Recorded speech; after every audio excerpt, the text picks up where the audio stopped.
Hello there, weary travelers! Come, gather around our table and join us as we bend your ear and tell you another one of the many Fables of Velenia! I am your host and DM Rice Garen, or GM, whatever you want to call it. And I'm joined with my wonderful friends on this Happy Labor Day! And we're doing it a little early today, and in a different location. But that still doesn't mean we should not thank our generous host from afar, Cultivate IT. They're amazing. They support, people with IT needs. And, there are so many people out there that have IT needs. Yeah, you should check them out. Also, we want to thank everyone that's watching. Thanks for joining us and for being amazing and supporting our little hobby of ours that we just happen to want to gather and do. Why do I feel like I'm just overcome with emotion, the crashing of the cymbals. That was great. Yeah, thank y'all for joining us. We appreciate y'all. Moving on to the next one, which is this haircut, tune-up. Look at it. It's 6 weeks old. I need another one already because I just have crazy hair. Look, I've kind of figured something out. Yeah, tune-up is fantastic. The unofficial sponsor of Tune-up. Go check them out. You get a free drink every time you go. Two? They only gave me one. Did you drink it slowly? No. Oh. I didn't drink it at all, which is probably why they only gave me one. That makes sense. I knew it was a Coke. Figuring out when Maybe- to haircut to choose is tricky. Yeah. Yeah. Just like awkwardly holding it most of the time. Well, they put that thing over you, and so it's like you gotta like reach around and. Yeah, but you do that at the beginning. You free your Shoulder haircut. show? Yeah. That's But not it's so like weird. Haircut etiquette. They should have little armholes in the haircut Yeah. tape to where you can just stick your hands through it, kind of like a radioactive container Yeah. with the gloves. Patent that. I would still Just holding onto your 2 drinks. I would still just use it to text my phone, just like. Wow, tune-ups. Yeah. Thank you for this conversation that you spurned. Yeah, we appreciate that. Also, we want to mention, like, comment, subscribe. If you're watching this on YouTube, go ahead and do that. That's awesome. We appreciate that, and that helps the algorithm. But also, if you're watching this live on Twitch, go ahead and follow us. Throw a hi or hello in the comments. I won't be able to see it in front of me because I don't have the comments in front of me or the stream. But some of our friends have it open, and they might have fun responding. And our moderators might do so as well. Don't say anything crass or crude. We ask that of you, please. Because this is a kid or younger audience-driven stream. And that's what we're all about. But yeah, moving on to the next one. We have merch. I don't know that we have a link. Do we have a link? We have a link. Where? Let me throw it out. It's somewhere out there, I know. It is. Here's our I know it is. I don't have a map. I do believe. tpublic.com/user/HagenHall11 has everything you need for your Fables of Velenia merch that exists so far. Could they just search Fables of Velenia on TeePublic? You could search Fables of Velenia on TeePublic and it would take you there. Yeah. Ah. So we'll put that in the chat. We'll put it in the chat. For anyone that's like, I wonder where that is.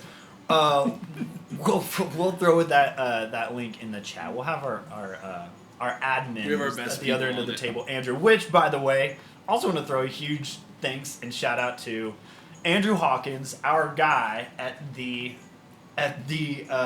technical end of the table, who has set up this huge spread. And we're actually in his wife's house. Whoa, look at this. Thank you, Allie and Andrew. Y'all are amazing for letting us just destroy y'all's living room. Appreciate y'all. Yeah. I didn't realize, but the shirts for the next 12 hours are on sale. They are $13. Oh my instead God. of- What a Oh. steal! So- For the next 13 hours? for the next 11 hours, 49 minutes, and 13 seconds. 12, 11. 10, They're 9. time's counting down. Wow, y'all, what a deal. Like, what a time to go over and We should have planned. Get it. yourself Do you a have really... shirts on there that have the logo on the back? They do. I think it gives the option. You can choose. If it wherever doesn't, you want I it. will edit it that way. But I think as of now, you can pick it with front or back. All of that being said, do whatever you want. Moving on. That's the message of the stream. That's our ultimate. Yeah. Just do what you want. If this is your first time joining us and you have no clue what the heck is going on, and you're like, why am I joining this?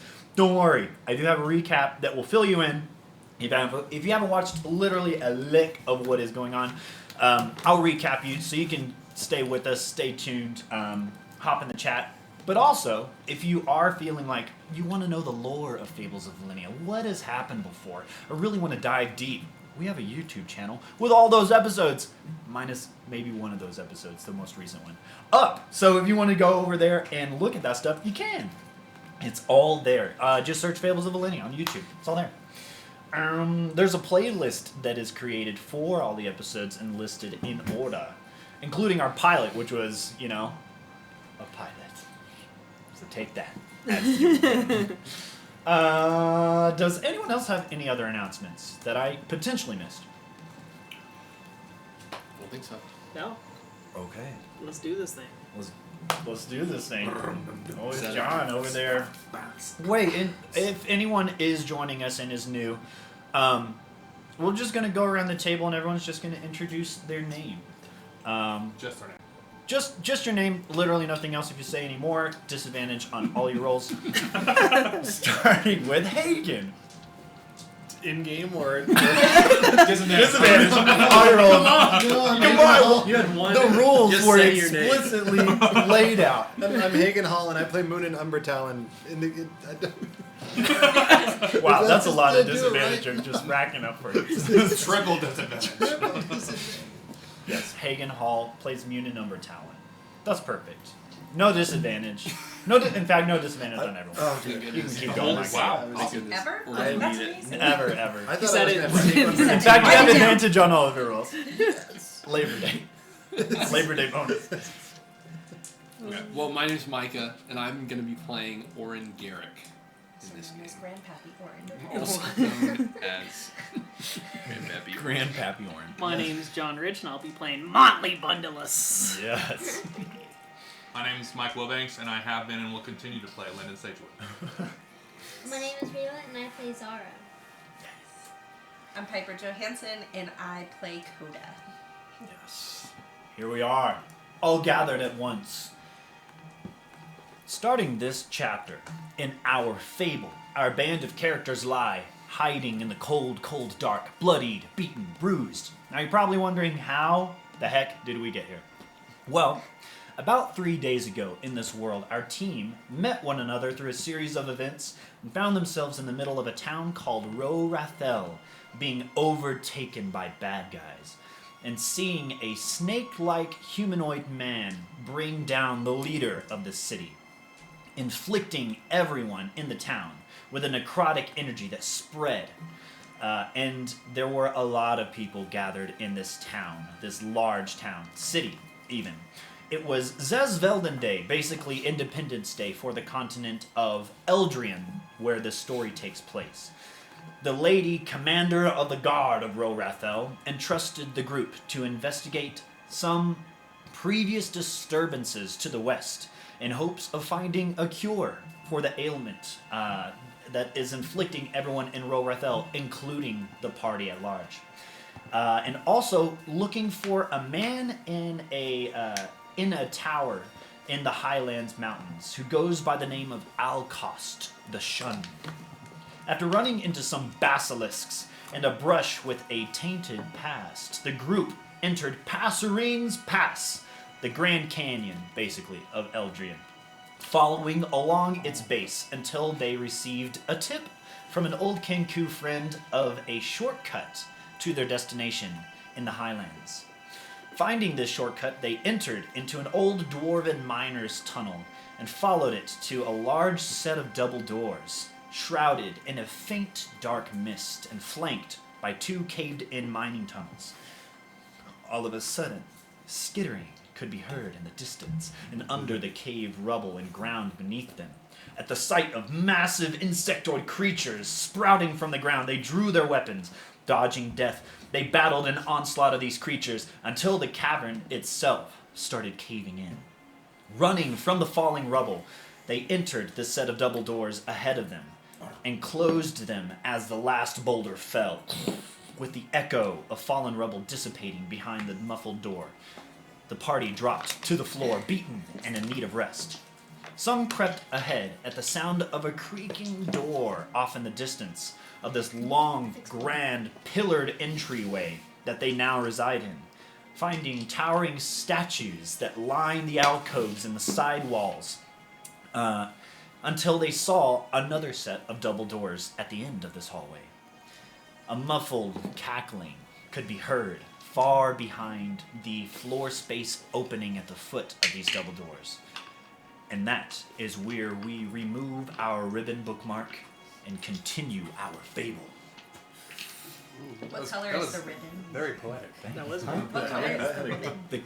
It's a beautiful color. I'm gonna literally. Red. Red. Red. It's a beautiful red. Red solo cup red. There it is. Red solo cup red. The best kind of red. Yes, the 3 party members that have proceeded stealthily down the hall reach the end and hear that cackling off in the distance. And it's very muffled. No one at the far end of the hall that is resting can hear that noise. It's only those 3 that ventured forward. Who's still resting? Who ventured forward? Those We 3. three? forward. Okay, Yes. I was like, Coda was like, ugh. That's I was like, take a nap. Munin and Monty. I think we should go get the other 3. I think that's a good idea, but we might as well just head out. I mean, Yeah. I'm not afraid. No. I want us to all be on the same page. yeah, no, I'm definitely not afraid either. It's just, Aware of what's happening. It could be any. yeah, it's. Yeah. But it's probably nothing. And so, like, I'm not afraid if there was something. That's been like underground river. Yeah, that's. Yeah. I've heard rivers make cackling sounds sometimes. All right, what are we doing here? I'm gonna go back. I just turn around and I go back. Yeah, Past all the big turn and scary start going statues. back Great. to tell the other 3. Great, y'all do. Stealthily keeping in the shadows. It was a long walk, wasn't it? It was a rather long walk. It was about a football field's length. So yeah, they'll continue back, passing by pillars still about 5 to 10 feet in diameter, rather large and thick, and passing by these alcoves where tall statues stand along this, I guess, eastmost wall. And again, you pass by the crumpled statue that lied closest to the far door where you heard the cackling, and then another statue of a 3 other humanoid statues as you get back to the other end of the hall, seeing the party resting. In Munin, you have a torch, is that correct? Yes. Great.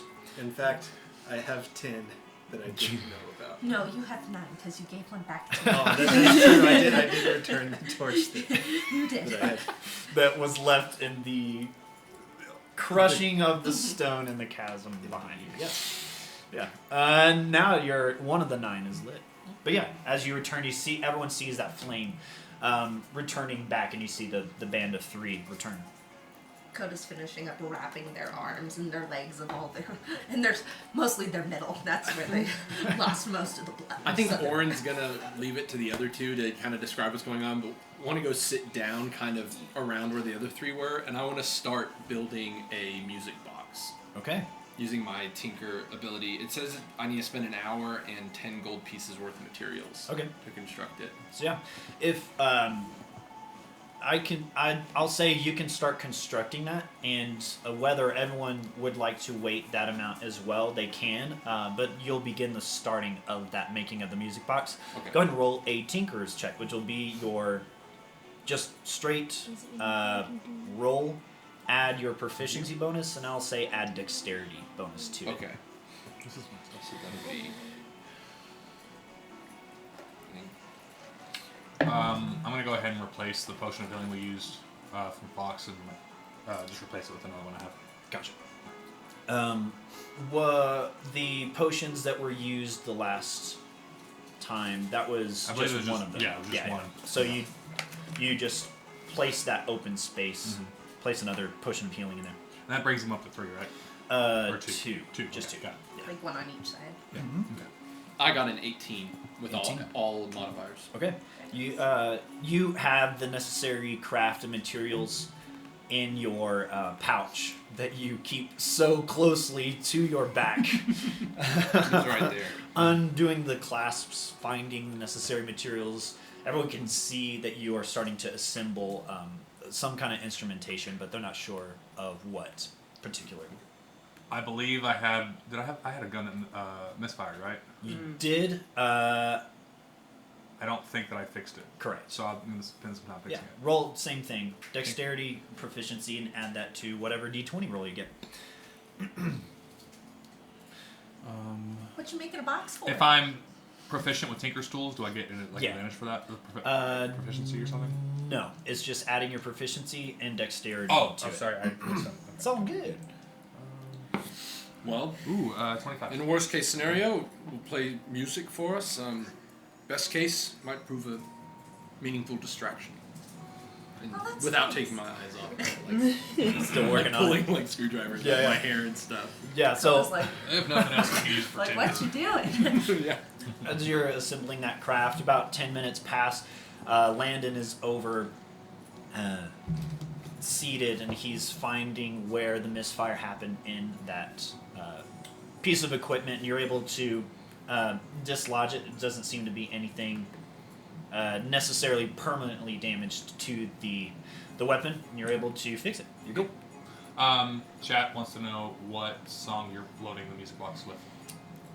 It's gonna be, and I know we can't play it, but it's gonna be like the first 30 seconds of "Bring Me to Life" by Evanescence. but played on like the classic Yeah, music it's like box, metal bling bling bling.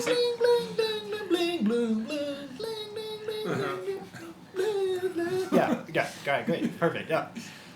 Sounds good. And you're doing that. You're just a tiny flat piece of metal that's a rectangular shape. You're just poking. You're just making those indentations on one side of that metal, Yeah. where it will pluck against the cut pieces of hard, thick metal. You're doing so. It takes a very steady hand and a very trained hand in order to be able to do this, and you seem to be doing it with ease using those tinker tools. Successfully making it. About 15, 20 minutes have passed from the fixing of Landon's gun. So you are roughly, you're nearing halfway Okay. of completing that box. Coda's just leaning against the wall. So yeah, it depends on what y'all would like to do. If y'all would like to continue waiting, you can. If you would like to move on, you can. During this time, probably whenever he started doing the tinkering, I would work on casting my ritual for Find Familiar. Okay. So Yeah. I do have a friend that I haven't brought out yet. Yeah. So it'll be about 10 minutes for that ritual to pass. Also, where are we at as far as, did I cast sneaky spell on everybody? Oh, Yes. you did. Yes. Okay, pass without trace is still, okay, It lasts for, I believe, 1 an hour. Okay. Yep. So that pass without a trace is still going. About 5-ish minutes passed with y'all traveling to the other end and then back. Okay. I want to spend a little time while he's also doing that. Do I have any time left after tinkering with the gun, or Yeah. Okay. Yeah, we're just chilling. I want to kind of go off to my own, and kind of like I want to use mold earth to start like crafting like a place that I can like lay down to shoot, like what that would look like, so I can kind of do that quickly during battle, if that makes sense. Sure, like Try to see something if I that you get cover. can brandish or like lay on the ground in order for you to be able to lie prone and shoot. Right, so I can get like cover Sure. while I'm shooting. You know, hide behind something like a mound of dirt, Uh, just so I can kind of see what that looks like. And if, yeah. Are you just wanting to be able to create that using mold earth? Or- Yes. Okay, gotcha. It isn't Yeah. something that you're wanting to like hold in your backpack no, to like take Yeah. out. Okay, great. Yeah, since I have a this small that's- amount of dirt in my backpack. I'm just gonna take it out Just- and place it. It's only the backpack is filled with dirt. Just Yeah. Yeah. Yeah, You can go ahead so and the do spells is like new for me, so I'm just like, I'm just want to mess messing with around it. with it. So mold earth would have to be done with any kind of loosely packed earth. This is hard stone tile that is gotcha. underneath. Okay. So looking down, you can see that the you don't have the necessary components in order to be able to mold the earth Gotcha. successfully. Okay. You can try. You do so. You do try, and you see that you're unable to move this hard packed earth. Okay. Very cool. Tiles. Yeah. Yeah, that's it. Zara, are you doing anything? Are there any bushes or lakes? Bushes or lakes? Looking around, you see hard stone, marbled Dang. stone, all around. You don't see any kind of water. You see different spider webs that are kind of branched off of the base of these large pillars that are reaching up into darkness. You don't see where they reach up to, but you do see a ceiling that extends forward off in the distance, further along this entryway. You see this very faint, soft, white, almost beige glow from these three half-turned goblet shapes. It's very large at the end, and it slopes down to a connection in the middle. It just slopes out. You can see that they're half-turned further down the archway. But that's all that you see. No kind of water or lake or bush or anything. Can I go follow that little path thing? For a So little it's bit. it's where they Oh, that's where they went? they went down and came back where this pathway was going. Okay, I'm not doing anything. Okay, just chilling with Bonnet. You kind of notice as like you go around, Wolf is kind of like, or Wolf Fox. I'm gonna get that one of these days. It's gonna happen. It's It'll gonna happen. I always need to say my wolf and fox, and it always just comes out wolf. Yes. So Landon, Yeah. for those of you who don't know, has a pet that helps with the group and follows along, and that it is a wolf whose name is Fox. Yeah. Just to set the And record Fox is straight. the main character of the game. And Yeah, he Fox really is is. honestly He's the our main leader. character, and everyone else Mascot, is yeah. NPCs. We're all just playing He's NPCs. weirdly the Two protagonist foxes. and antagonist. It's weird. Yeah, it's really weird. That's all I can throw. Yeah. So wait, what was your question? Oh, I was just saying, like, anytime that she kind of like should start to walk away, you kind of notice Fox just kind of. Trailing behind. Gotcha. Sounds good. That ritual that you're casting on me, you sit down and you start going through that ritual, laying down the components in order to be able to find this familiar from the plane that it exists on, and it sprouts out from the ground, and your familiar is It's a little hairless rat okay. named Felix. Just a flash of arcane light, and that rat comes into existence on the cold earth or cold stone tile floor. Alright, Just come here, Felix. Take him up. It's- I'm gonna. Alright. I need you to do a little mission for me. I need you to go down this hall, go down that door, and see what's down there. Okay? Its snout is just like up and wriggling around, and then it bends its head down for you to kiss it, and then you lower the rat down, and the rat just hops off of the ground and starts just running just little hops that Sick. the hairless rat does Sebastian. down the down the hallway. Doing that bounding hopping, you can see visually what the rat sees visually for, I believe, 500 feet. Is that correct? 100 feet. 100 feet. So you can see it gets to about a third of the way down the hall. You can see that those pillars are rising up, and to the left and the right, you're seeing alcoves with statues. You can see the start of the second statues. I before would that go vision is starting more to fade. down, like kind of following Following down, along. Like, yeah. Okay, so staying about 50 to 100 feet away, following along with your familiar, as that familiar is kind of paving that path, and giving you that mental map inside. And again, just seeing those alcoves, it's like bounding over the weird bits of debris that is on the ground, the occasional scraps or large mounds of dust, and just moving through the undisturbed cobwebs that have been created on the base of these pillars along the ground. And how far are you wanting to go? And you can see those statues, but you can't quite make out the makings of the statues, the details of it, unless you would like to observe. Isn't there like a doorway at the end where that cackling was coming from? I would want to go kind of down there. Okay, so yeah, you're continuing along this long hallway. That's again maybe about 50 feet wide. Getting all the way to the very end of the long entryway, that 300 feet forward. And the rat is able to get to the bottom. The doorway is risen above the floor just enough for your familiar to be able to reach underneath it.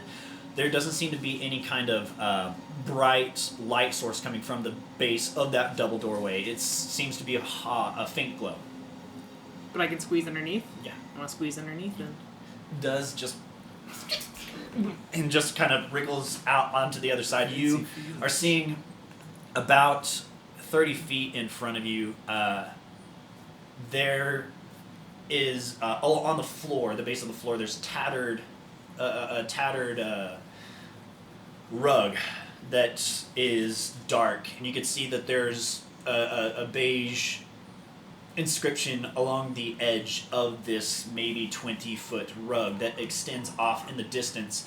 You can see the makings of like these you can see pews. One of them is tilted down on its back, the other one is still standing on its legs to the left and right of this rug that is extending forward.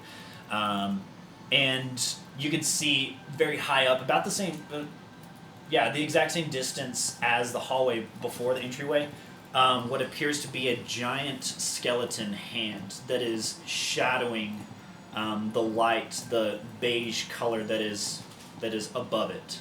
And it appears to be a huge, huge room. Any sign of where that cackling was coming from, though? That's ominous. Okay. I would call Felix back. Okay. Get him on my shoulder and then just head back to the group. Yeah, Felix does just hops over to you, and you pick Felix up, put it on your shoulder, and continue back to the group, and you do so. Yeah, I didn't see anything. So, it's our new home. It's nice. I like it.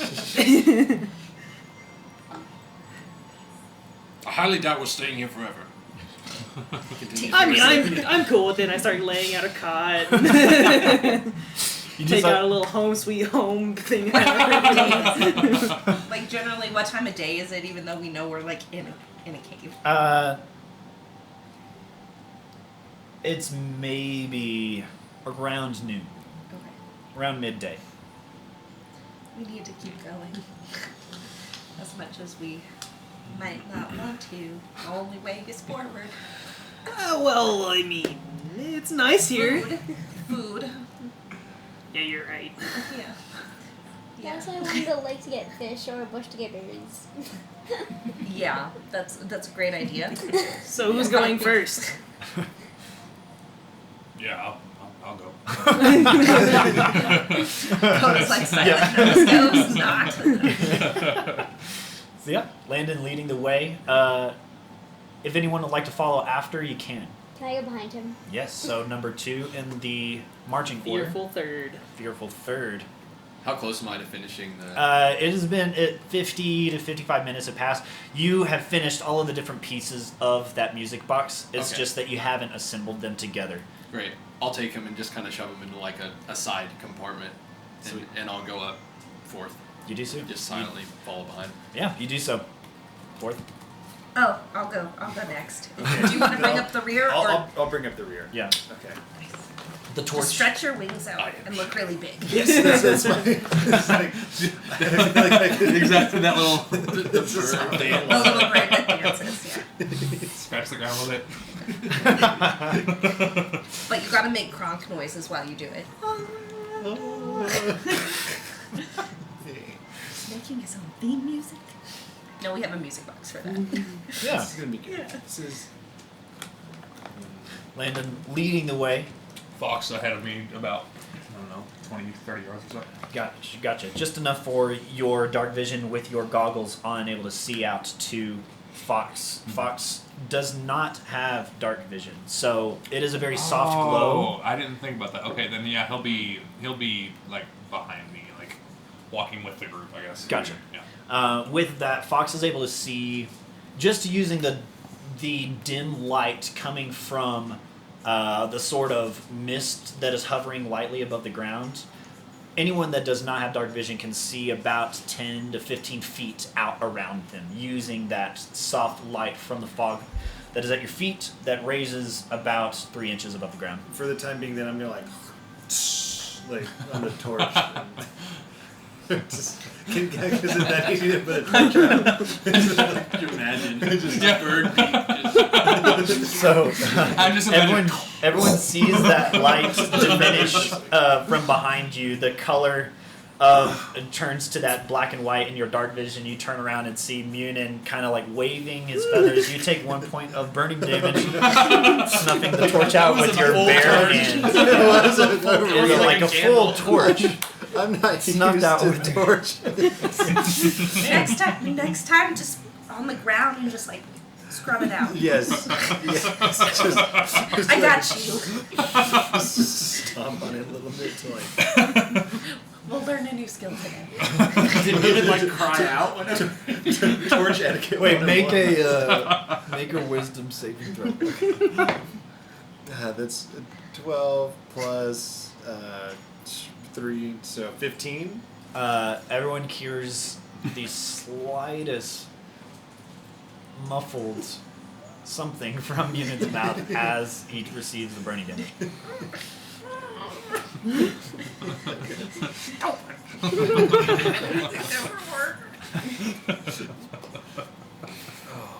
Yeah, continuing along that path in the darkness. Munin only following the person in front of him, and Fox following along behind, using the smell, the familiar smell that Fox has with his master Landon.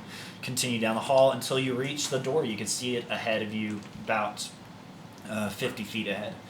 Okay. And all of you can, those that have dark vision can see on either side of this long hallway, these large statues seem to kind of hide behind the pillars as you pass by them. As if the pillars are creating a sort of,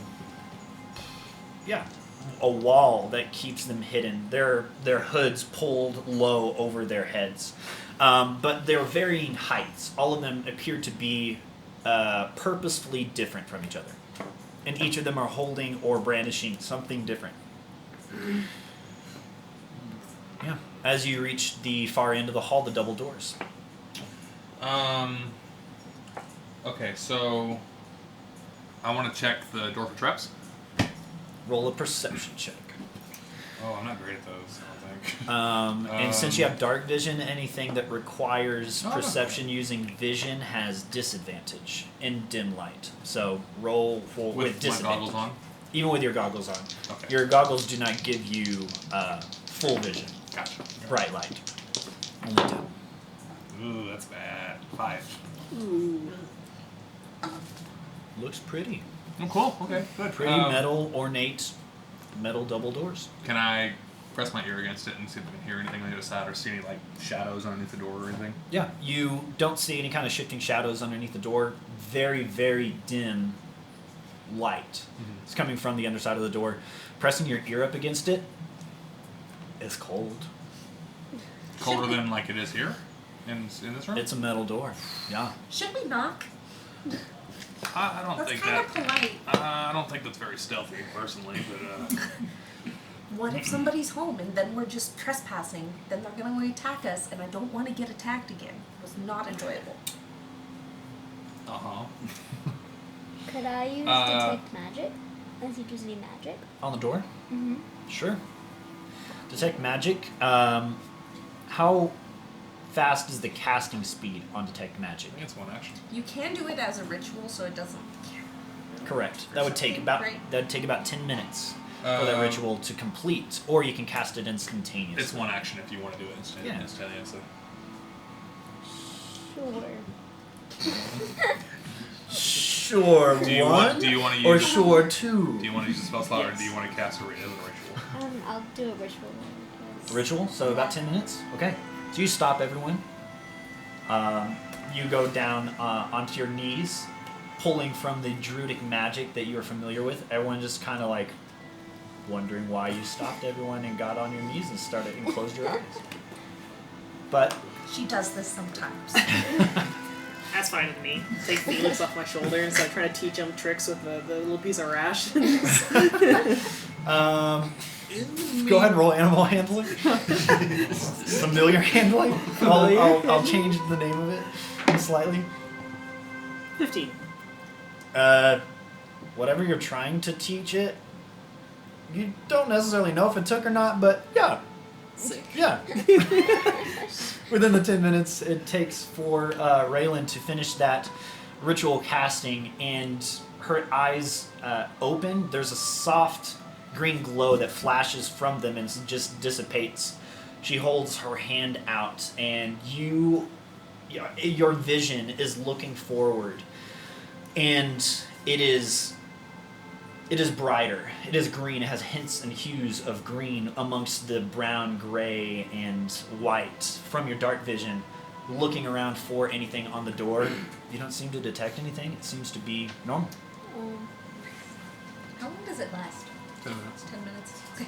All right, let's go. We gotta use the most of it. Do you tell us? I didn't see anything. What? I didn't see nothing. That was okay. I'll kind of usher everybody back and kind of slowly, if I can, just start to like open the door, see if I can hear it start to squeak. Roll that stealth check. Okay.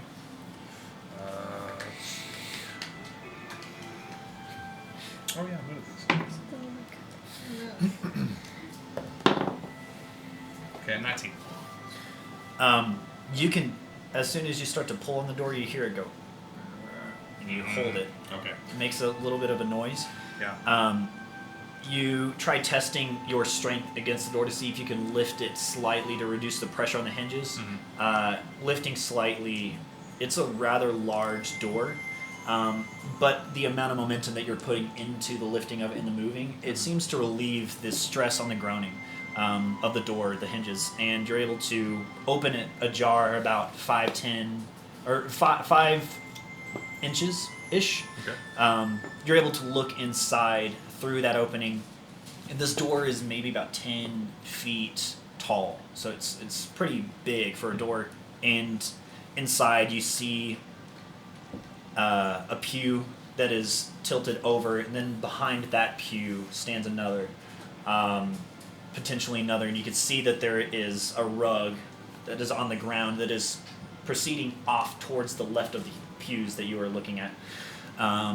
And looking up, you can see what appears to be a dark skeletal finger that is resting up against the ceiling.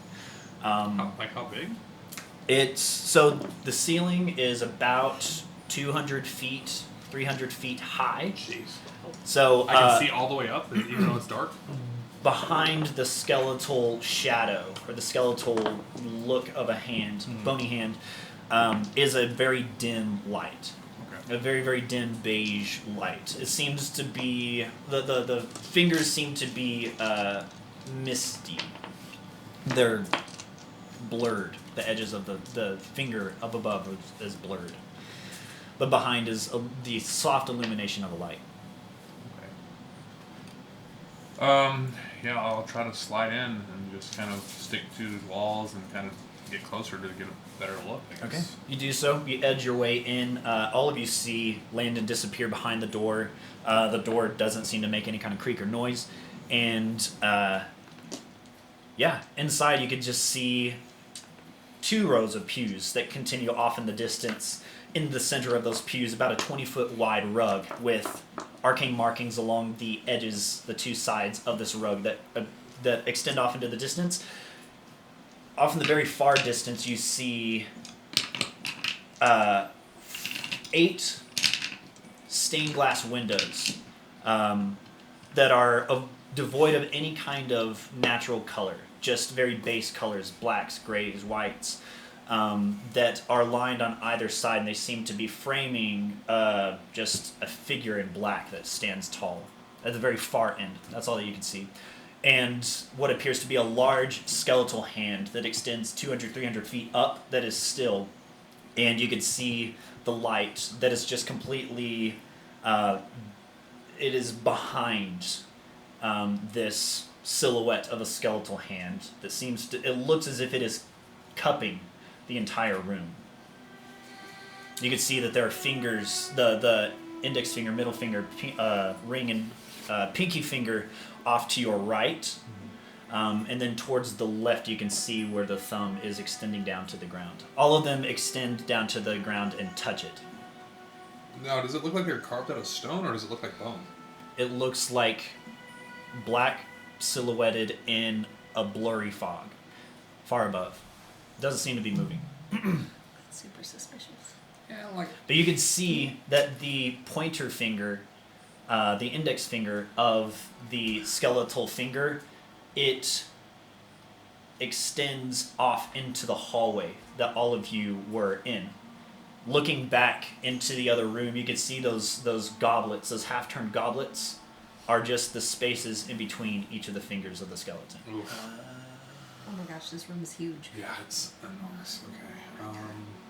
I'll kind of go back out and just kind of fill in everybody what I just saw. Gotcha. So I mean, the whole like setting up home down here doesn't sound so bad to anyone now, right? Like, Yeah, no, I'm good. I don't really see it going back as an option, so I guess we're gonna have to go through this room. Just be on the lookout for anything Okay. suspicious. let's go in. Yeah. Okay. Inside, can I make an Arcana/investigation check on the rug, their arcane markings? Sure. Everyone go ahead and roll a stealth check. No, we don't have pass without trace anymore, right? You're at the very tail end of it. Okay. You have about 5 minutes left. Oh, so we can't use it. Okay. You need to roll d20. So pass without a trace adds 10 to stealth, right? Plus 10 to whatever you roll for your stealth. Dirty 20. Nice. 18. What's that?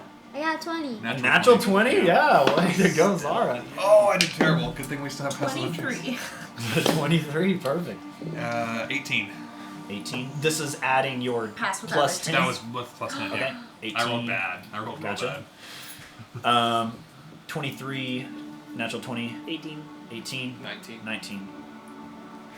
Yeah, 20. We all So rolled so everyone, Thank you. Pass without trace. everyone moving through that open Glass space is able to pass through and enter onto the other side, leaving that door ajar. Can see the mappings that Landon pointed out to everyone. Go ahead and roll an Arcana check for those inscriptions on the side of the rug. That traveled so far. 30-20. 30, Nice. 20.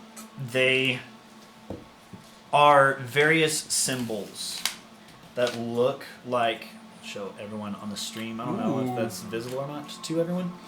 But yeah, it's various markings akin to this. There's a large marking surrounded by other markings. And then you could see those other markings that are just the outside rim become the forefront mark. And then that other forefront mark that you saw is now a part of the Can I outside. tell what kind of markings they are? What type of magic they're from? They appear to be necrotic in nature. They appear to originate from a transmutation background, which you are slightly familiar with. But these markings appear old, very old. If they're older, they must have. Yeah, and they don't appear to be active. They don't appear to be connected towards anything that is actively arcane. It's more ornamental than purposeful. Yeah. Can I let Bonnet just go through the hallway? Yeah. So this is a large room. Oh no. Um, I'm picturing the scene in Harry Potter when the bird's just like. yeah, Bonnet flies in, just flapping their wings, their bluebird wings, into this open way. Goodbye, Bonnet. Bonnet returns back and seems to chirp at you. It doesn't seem to. You don't get any kind of communication that anything is living that Bonnet could see, and you could hear that Bonnet traveled maybe about 100 feet ahead. But Bonnet is kind of not feeling like this is a safe space. We're not safe. That safe travels through the open doorway, or the open entryway. You hear a shifting very far off in the distance. Everyone can see those stained glass windows that are at the very far end. It seems as if the rug is extending off towards those stained glass windows, and the pews are all facing towards those stained glass windows, and the large shadow visage in between those four, flanked by the 8 total stained glass windows, about 100 to 150 yards off. And you hear a voice call out, just off in the distance, very echoey, just, I have what you all need. Any information that you may want, I've got it. My bird lied to me. We're just passing through, honestly. You hear and you hear a slight shift, and the cackling goes away. Wait, do you like scones? Scones. The finger's gone. You didn't see anything. Oh, That's just the you could voice. only hear it off in the distance. And From it the seemed to direction? originate from where the base of the large shadowy shape being flanked by the 8. I'm gonna get Large closer. windows. Yeah, We I should know. probably I follow walked him. through the figure. Yeah, gotcha. Yeah. So And as- I'm gonna kind of like spread out as we're going, like instead of being a straight Wait. line, kind of like. Sure. The scone. If you need him first, give him the scone. I'd like to light a No. torch too. Yes. And how much of a Yes. I'll diameter take does that. torchlight cast? I believe it's 20 foot bright light, 20 feet dim light. Okay. That's So what we're gonna go with, without me looking it up. Okay. I'll light a torch, and I wanna hop on the broom. I wanna get While you have the torch. with the torch. Okay. So you hop on the broom as Landon is continuing off on this rug space. Again, there's about a 20-foot width, and then about 2 more feet before the edge of each of the pews on either side are there. And you can see that the pews are not very rigid and structured in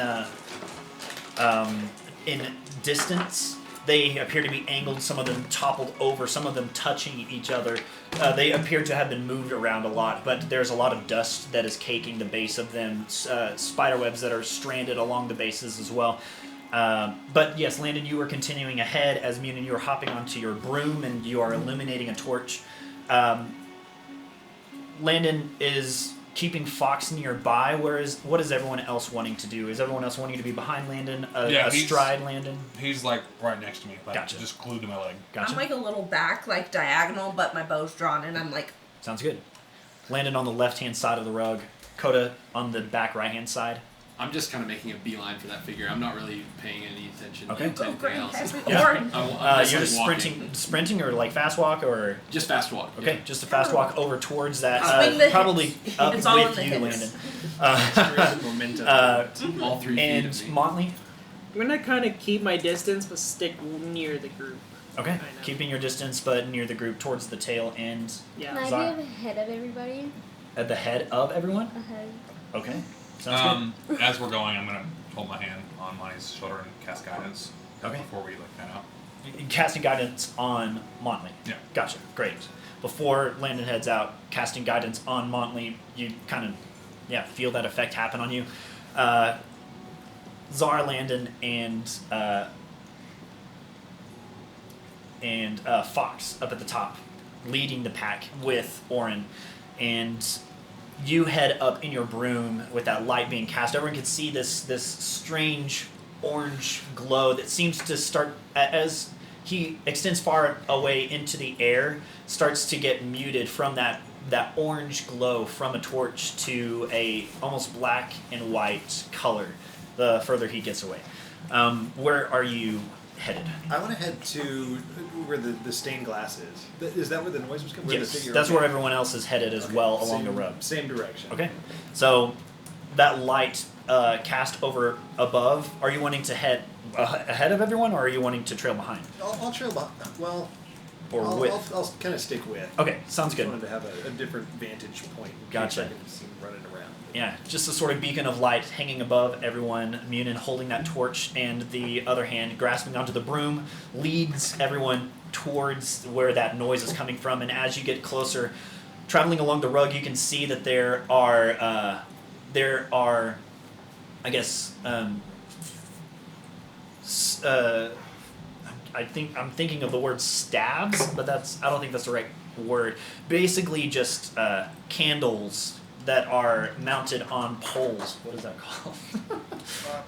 Oh, candelabras? I guess is that Or- the wait, right what? word? Candles chandelier? mounted on a Not a pole? chandelier. So I guess a candelabra. Like a big one? It's like Does a he look like Lumiere? no. It's That's like a it's like candelabra. it's like a coat rack, but for the candles up at the top. What is that called? A candle pole. A candle pole? Uh, Is that really it? I I feel like there's some kind of like fancy. this is Word. not exactly. This is a candle pole specifically. This something is what from a- holds up our from campaign. a- the definition of a candle pole. We gotta figure But it out. yes, everyone. We don't play until I do. As we figure that out, you So see like a these pedestal? lined. Yeah, you see these lined on the in an equal measure, maybe about every 20 feet. Pairs of these on either side of the rug. Some of them toppled over onto the Pillar rug. candle holder. Okay, there we go. Pillar candle. Pillar candle holder. On either side, the ornamentation is very PCH. Chat, you failed us. very beautiful ornamentation, very elven, but the metal being that of a dark make, perhaps steel, and some of them toppled over. The candles that are on top have burnt down to the base all the way, none of them active. As you continue down the passageway to the very end, and as you get closer, about 30 to 60 feet away, you can see the light from Munin's torch illuminate on the base, the chest section of a large robed statue that is standing about 50 feet high and is standing in the center point of a radial pool of water. There's your water. There's your water. It is the statue is extending down into the water. You don't see it standing on any kind of base above the surface of the water. It's going into it, and the radius from the center point where the statue is, the radius of the water's edge is about 15 to 20 feet away from it. The water appears to be silent and still. Can Felix And- swim? And you said the statue is in I the don't know. water? The statue is in the water. How It deep is- is it? the water is itself. No, how deep on the statue is it? Like, is it up to its It's like knees? it thighs? looks like its feet should end at where the water surface is. Oh, okay, gotcha. Yeah. Looking up at the windows, you see sort of depictions of different events from these stained glass windows. They're very purposeful in how they're made. You see different elements that are at the very far left stained glass window. I guess very far left would be over here for y'all. Very far left stained glass window. 4 different elements. In the center of them, a flash of light, radiant beams, and then you could see a humanoid figure in the center of those, or in between those radiant beams, and in between those radiant beams, darkness, shadow. But you see a humanoid figure that has been that is within that darkness. Next one over, it looks to be of a dark, shadowy figure with many tentacles and mandibles sprouted from it, and it appears to be gifting this dark energy up towards that same humanoid figure from the first pane. Next pane is a you see that same tentacled figure at the base of the window, swiping at that humanoid figure, that other humanoid figure, slicing at it, and it seems to be beneath the surface. There's a surface line. And then above that surface line, you can see that there are many elements that are fighting against each other, but those elements are now humanoid. They appear to have 2 arms, 2 legs, heads. You see the fourth pane. Again, this is still on on the left-hand side. A large explosion on the outsides, those 4 different elements, and in the center of it, a tree that is being sprouted from the center, and swirls of clouds that are surrounding that tree, that large tree. Do we happen to have a map of this? What's that? Do we happen to have a map of this room? You don't. Okay. Well, I'll show you a map here in just a sec. Okay, cool. You see the window directly to the right. You can see that there are pieces missing from this window. It appears to have been shattered in places. The sixth one, the second to the right, there is a lot of figures of the same height, and all of them are standing on what appears to be a line, a surface. All of them are marching towards each other, and another large explosion that is happening on the surface. And then underneath, you can see that same humanoid creature from the first and the second one is underneath that surface and is holding their arms out above all of these same-sized humanoid creatures that are on the surface underneath, and all of them seem to be prostrate towards the large reach of them. The third one to the right, the seventh pane, shows 8 different icons in a circle. It appears to be similar icons to what the statues were holding in the hallway before. You see a claw, you see a clenched fist, you see a bow staff, you see a potion that seems to be bubbling out from itself, you see a mace, you see a book that is mid-turn of a page, you see that of a bow. You're seeing all of these different figures in the center of that, and then the last pane, you see a claw that is grabbing at the land and pulling, and you can see that it is being held by someone of drow make. Their hair is pulled back tight and it flows down, but they are wearing a same ornamental black robe as the figure that is standing in front of everyone. It seems to be a mosaic of some kind, a story being told. Yeah. But yes, you see the pool of water, still not moving, the statue that is standing about 50 feet tall. Are there any exits at this side of the room? Can I hover above the water and kind of look with the torch to check the depth? Yeah. See if I can eyeball that? You hover It's above, clear and enough. the light doesn't seem to pierce underneath. The water doesn't appear to be clear. The light stops at the surface.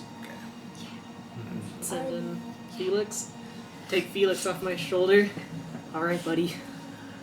Good luck. And I put him down near the water. Felix just like turns towards the water, and his nose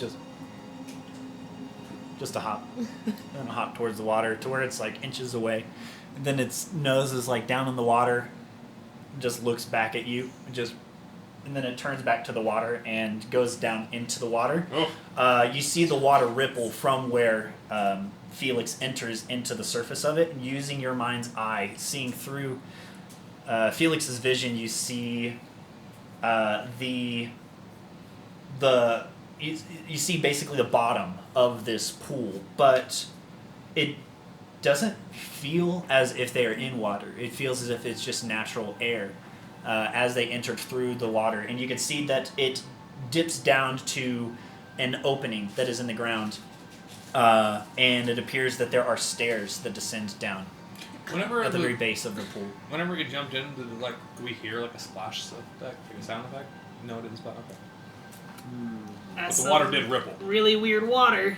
So there's a staircase down there. In the water? Yeah. I want to kind of just run my hand through the water. Does it feel like water? Or is my You hand- do.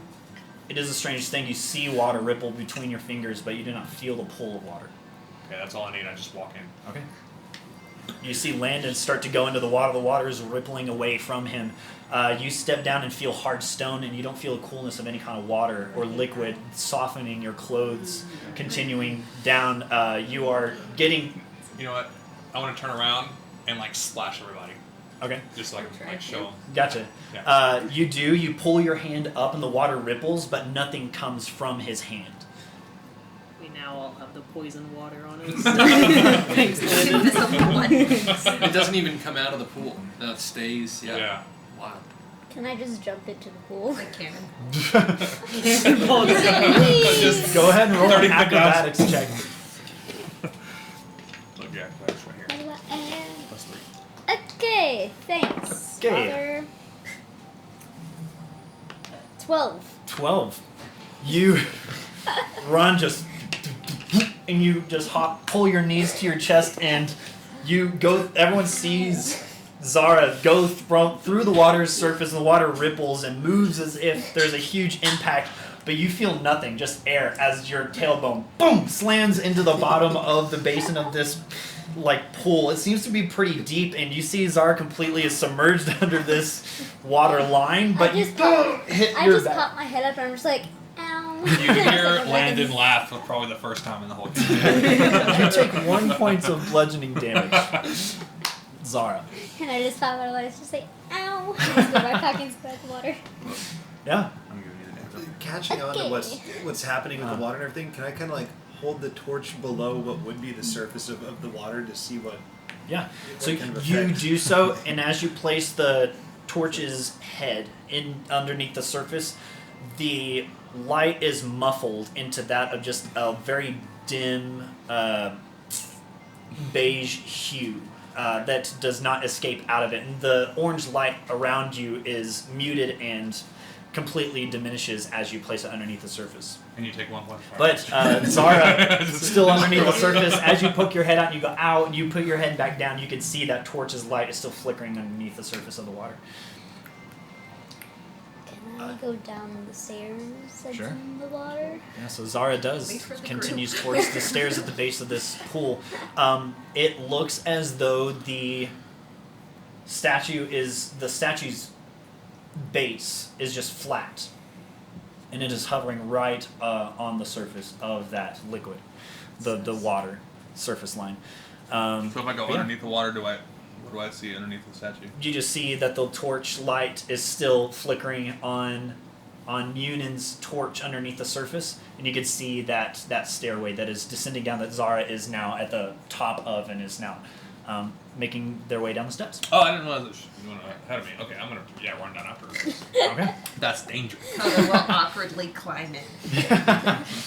Feeling weird, you're used to water entering the clothes and feeling the dampness of it, and not feeling that as a strange sensation as Coda also goes down underneath the water. I'll also go down. Great, Lonley as well. Why don't you go ahead? Oren's been staring at Oren has been staring at the 8 panels. And can I make some sort of investigation check? History to kinda, check. Or a history check to Yeah. try to connect Yep. what's happening here? Can It's a I dirty leave 20. Bonnet on the statue? I'd like to I do just the... let him sit there. Leave Bonnet behind. Yeah. On the statue On that the was back? statue. The statue, Water. it stands very tall, and the sides of the statue is just a cloak. So it is a sheer edge, Dang. a straight up and down Because edge. I We don't. might not be coming back this way. You might want to bring your bird with you. I don't think he can swim or. We don't need to swim. It's not real. Yeah. Oh yeah, he can swim. Yeah. I still think it's 20. water. So- Our history. Yeah. Based upon what you know, this appears to be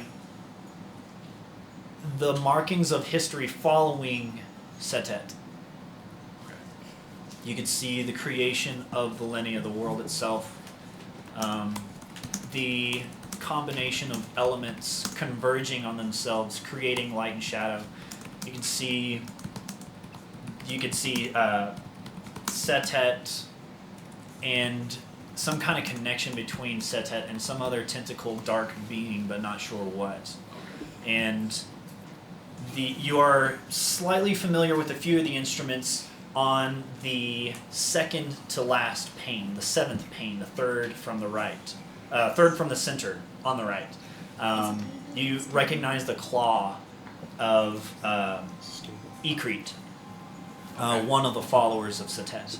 And you recognize on the eighth pane that it is Ekret and that clawed instrument pulling at the land, a very dark red land, pulling at it, and it almost consuming that land. That claw pulling, and that last pane. You could see the explosion of the fabled war between the gods that caused the earth to change and mold. You could see the other explosion between the war amongst mortals that caused another cataclysmic explosion that molded and shaped the world into what it is today. And you could see the different supreme beasts that are historically the protectors of each of the three edges of this world. In that battle amongst the mortals, in that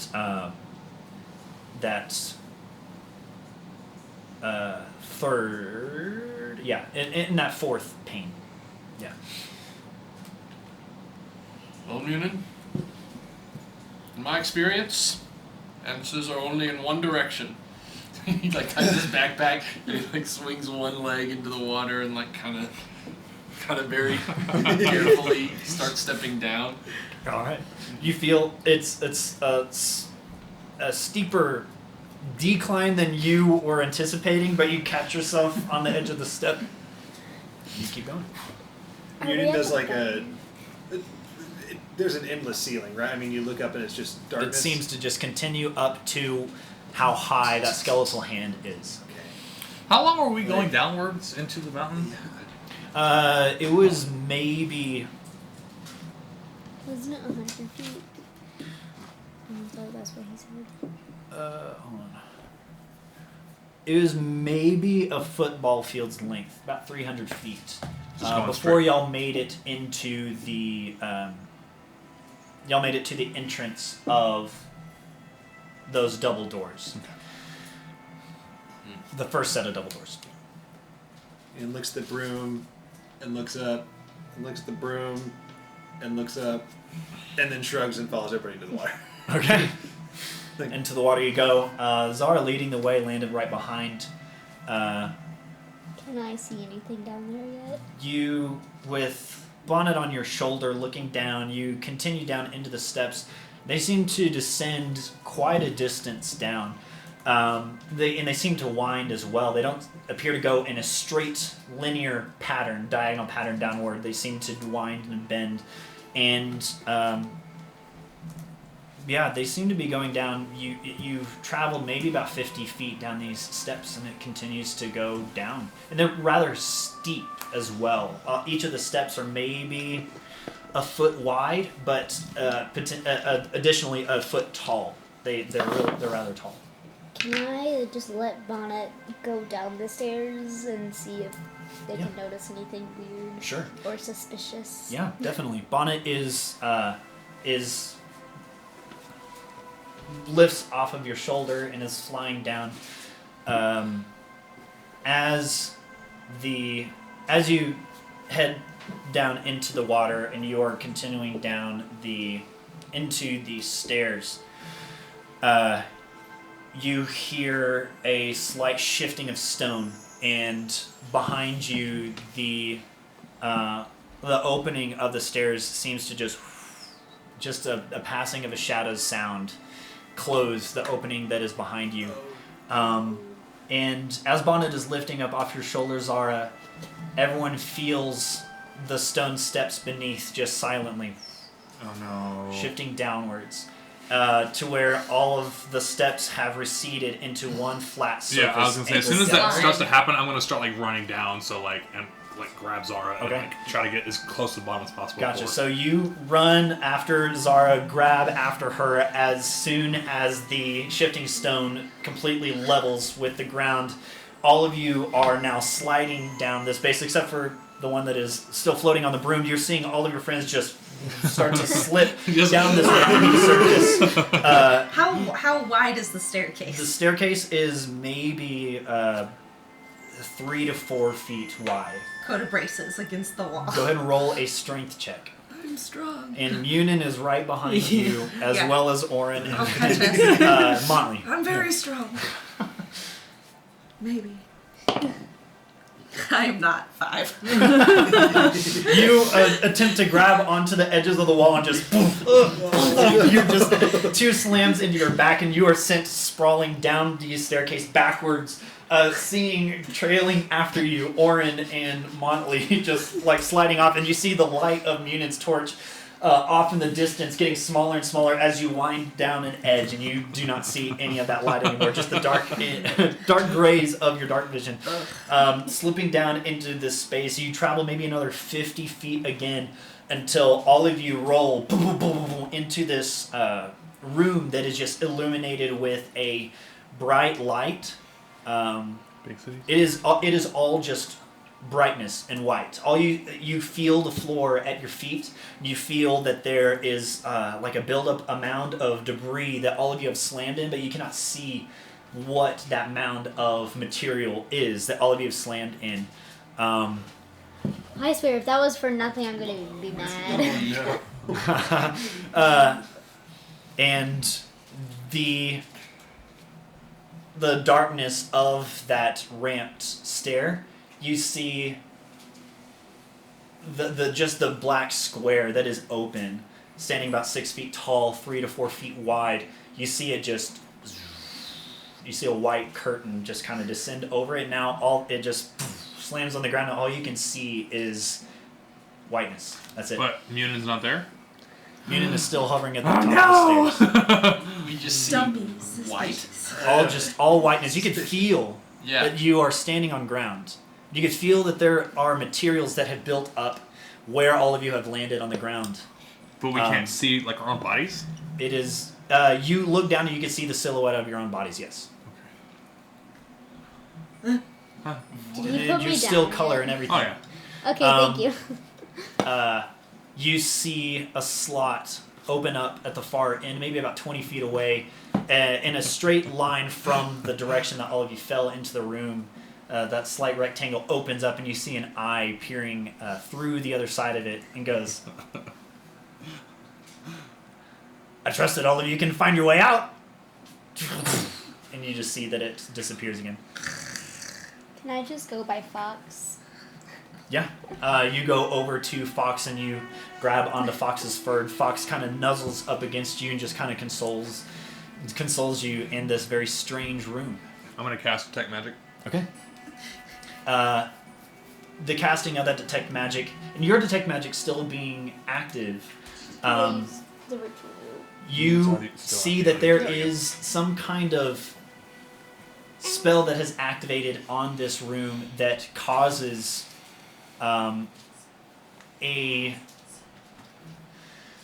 it's a reverse of what is light and what is dark.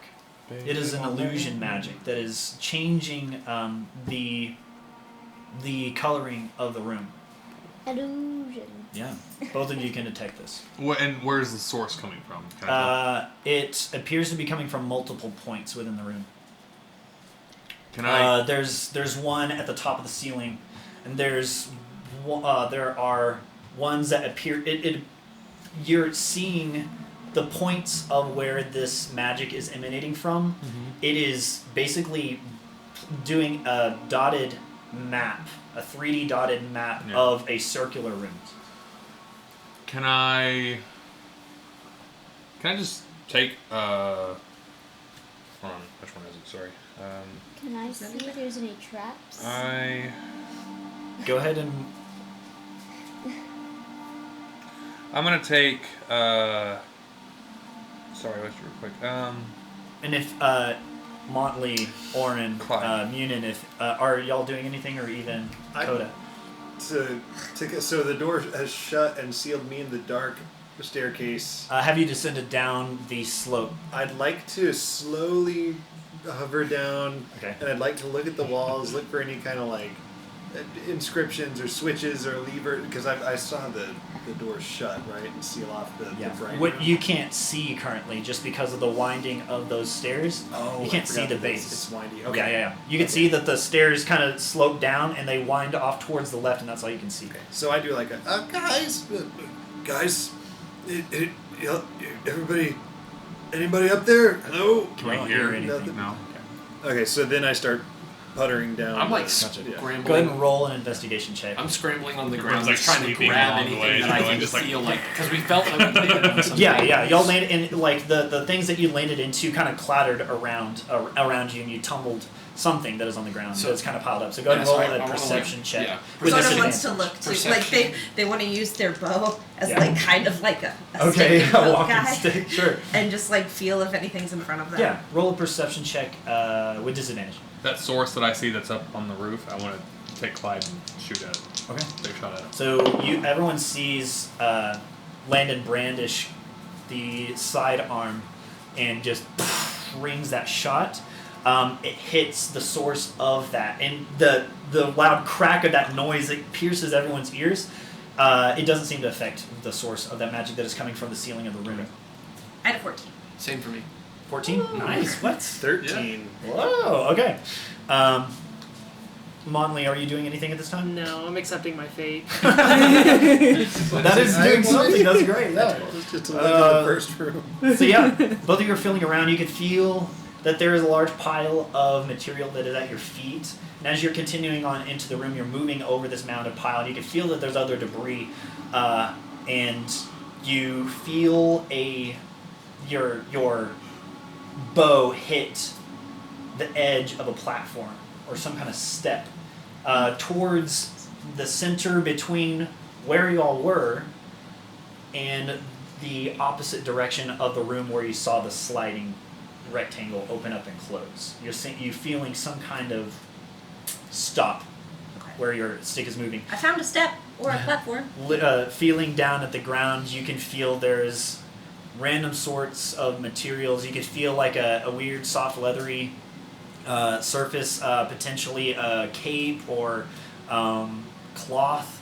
You can feel other knickknacks that have landed here. It feels thin and hard. It could potentially be bone, and your imagination starts to wonder. It could be the bones of different creatures. It could be the bones of different humanoids. It could be just trash. All of you can smell a very putrid smell inside of this room. I heard Coda say that, and I make my way over to them. Okay. Yeah. Yeah, Right on up to you the stop. follow after where Coda is. Follow in the the center sound of of my voice. the room. Coda, you are feeling for that step. You feel that it ascends upward, and you feel with your bow what appears to be a pillar, like a pillar that rises up to your midsection. You It's can like feel a that there's podium. something. Yeah, you can feel that there's something at the top of the pillar, Okay. and it appears to be attached to the top of the pillar, and it appears to be flat in surface, and the The one side of it appears to be smooth and cold, but you can feel that it is cracked. Does it move? But the other side is not. I would like to hard. try and investigate it more to see if it would like move or Okay, if it's so spooky. Yeah, you do so, and you can feel that it turns, it swivels around in a circle. But the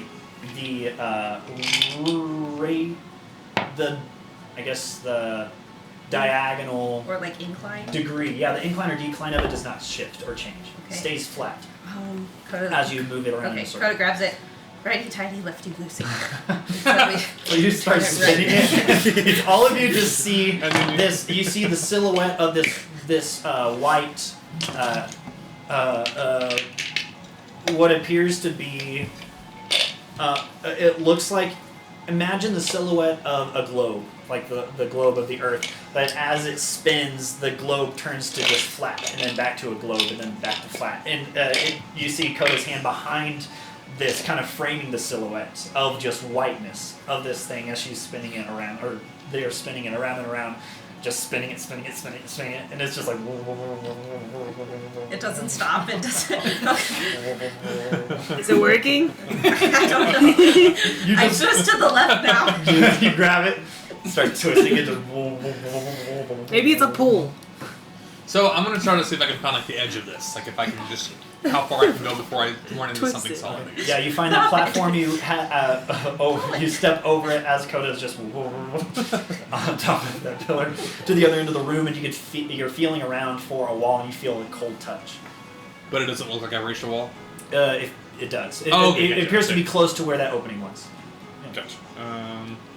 Okay, so yeah, I'll just keep looking for the opening. Like, I'll Okay. just- You're feeling around, and you can feel a break in the wall, like a crevice, a crack on one side. You're feeling along and don't feel anything. You go to the other side, you can feel another crack, another crevice. So it's right in front of me. Yeah, and it seems to be directly the opposite. You see Koda's sort of in the center of the room on a pedestal. You are standing on one opposite end of the other end that Orin is investigating. Monley is accepting his fate. Orin, do you laying down just the ground? start out? And I'll call it to Orin. And just do you feel anything over there? I think I found like a. No. You're at the base of where all of you landed, where all the rubble is. Oh, okay. So you're on the opposite end of the room of where Landon is, and then Okay. Coda is right in the middle of the room. Okay. Oh, and yes, you moved I with did Coda. want to Yes. move over there, So, yeah, Oh, I see. but all I know is the ground could be covered with armor or bones. I don't know, but I don't know if this pillar is getting us anywhere. I found an opening over here. I mean, it seems like it's some sort of doorway. It's closed off, but. I'm gonna just go over by you. I'm just gonna go over by him. Okay. I picked it up. Roll a strength check. Just like strongman it. Just While this is happening, no. we'll get to that for in just a moment. Munin's still trailing along, using your torchlight to look at the stonework. You can see that it is very intricately and purposefully assembled, these stones that have been cut. You're not sure of the origin, whether this is dwarven, elvish, human. Moving along the sides and the flooring, you can see there's still sloped, the steps, and feeling along the edges, you don't see anything, but you come to a wall at the very base of the steps of that incline. And you come up to it, and it's just, it appears to be just a stone wall from where you're looking at it. Can I, like a la Temple of Doom, Dr. Jones, like yell at the wall and like knock and like, is anybody there? Other side. Kind of thing? You knock on the wall. Those that are close to the wall, Motley, you can hear that slight muffle. That I would get up, Okay. go to where you hear the muffle, and knock back. and you can hear a slight Munin? muffle back. Is that you? Yes. What was that? I didn't hear that one. Yes. This is the loudest bird squawk, high pitched possible. Just, And you hear it just echo behind you, and you hear that loud squawk muffled behind Stone as Coda is reaching and just.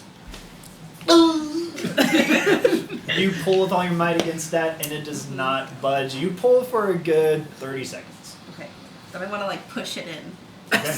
So I'm trying to. I think it does Right. something. You push down, and it does not seem to do anything. I don't know what this does. I tried everything. I scour the inside of the wall for a reset button, so to speak.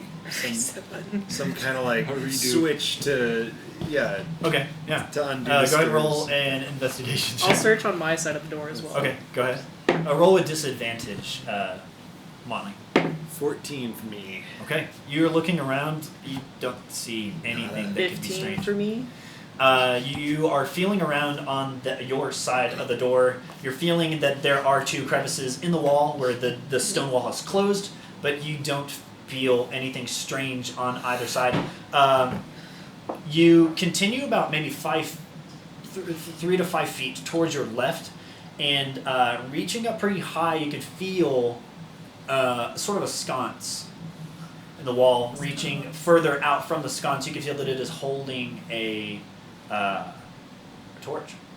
Take the torch out. So you take the torch out. Doesn't seem to be doing anything. Hit the sconce with the But torch. Try to... you as you take the torch out of the sconce, it comes into color. And it just appears to be a simple wooden torch. The top of it appears to be charred, as if it has been used. recently, or no? We don't have time for this. I scramble over to where Landon was. He said, "You found a door." Yeah, it's and I'll kind of show them where the cracks are, and I'll It kind of seems- push and see if it budges at all, Okay. or yeah. Yeah, go ahead and roll a strength check. Oh, and gosh. Coda is I'm not good at this. as you're trying to lift at the door. Coda is just like almost like a pogo stick that doesn't move. Yeah. Can I give myself guidance? Yeah, think you you can cast can, guidance on because yourself. Guidance, Yeah, because I have Lay a your negative hands 2 to on strength. yourself. So. Yeah. You lay your hand on yourself. Cast that guidance. Oh, -1. Okay, so oh, that's not bad. 15 plus. Just got it back. 16. That's good for me. You push against the stone door. Doesn't seem to give. Okay. I didn't think I would. Try pulling it. How? I want to take both my it's a crack in blades the that wall. come out Okay. of my forearms Oh. and put them into the left side seam, Okay. and then try to just like pry. Do at I? this- You Yeah. feel it, just and you push up against it. It doesn't seem to move. Doesn't seem to budge. I have a crowbar in my inventory. I Is it want because you're a bird to and it's try- a crow? it is now. It is Now. out of it. It absolutely is. Like really ornate on one side. There's like a Pretty bird's good. head. It's like custom crowbars. Like Mary Poppins crow. Yes, At the end of it. yes. Great. And I'm just trying to Yeah. fiddle Uh, the door in front of me. You barely make footing underneath. Go ahead and roll a strength check. Okay. Monley, are you doing anything at this time? Don't know what to try. You're good. You have light. I do, kinda. Kinda. Yeah. Did you do anything to the torch? Can I try lighting it? Yeah. Yeah. So you pull. Do you have anything to light it with? Fireball. Not doing that. I won't tell you what to do, but what was the strength roll? 5. A good 5. You are barely able to get a wedge underneath the base of this door, pushing on it. It doesn't seem to budge. You're just kind of hopping on it. Your broom just kind of levitating, holding your balance as you're just boing, boing, boing, boing, bouncing on it. Coda, anything that you are doing? No. I'll go over and stand by the door and Okay. wait for them to open it Gotcha. and figure out how to do that. As you move over towards the door, you hear the scuttling of some kind of or the clatter of some kind of glass-like material at your feet that you move with your foot Oh. at the base of the pillar that you're standing on. I'll try to find it. Okay, you reach down and you can feel that there are shards of some kind of glass. Yeah. Oh, They're kind of scattered about. are they kind of like what was cracked on this thing? Yeah. Oh, I will collect them. Great.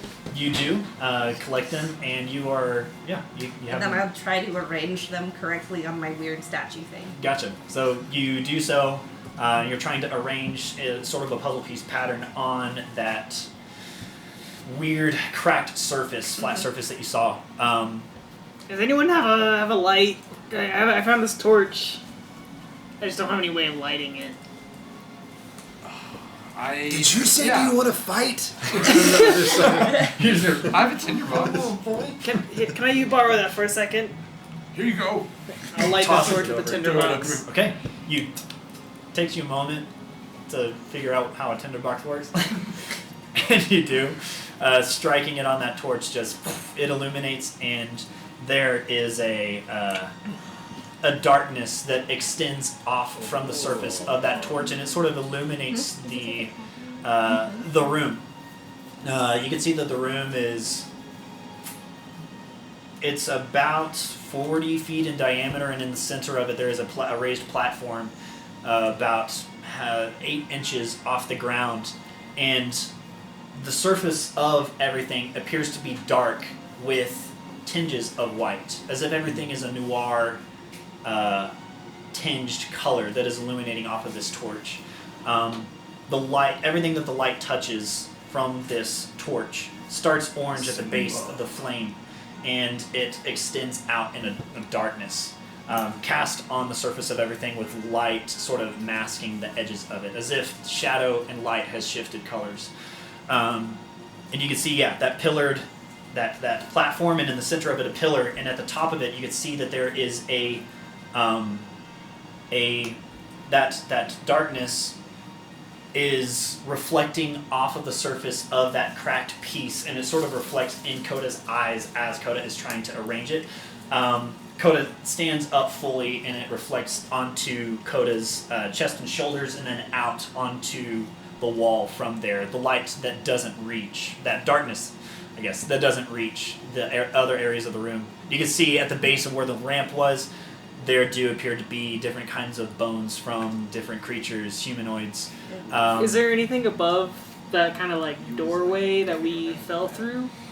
No. You do see the outline of the door in white, but you don't see any kind of activation of anything. Coda, turn that.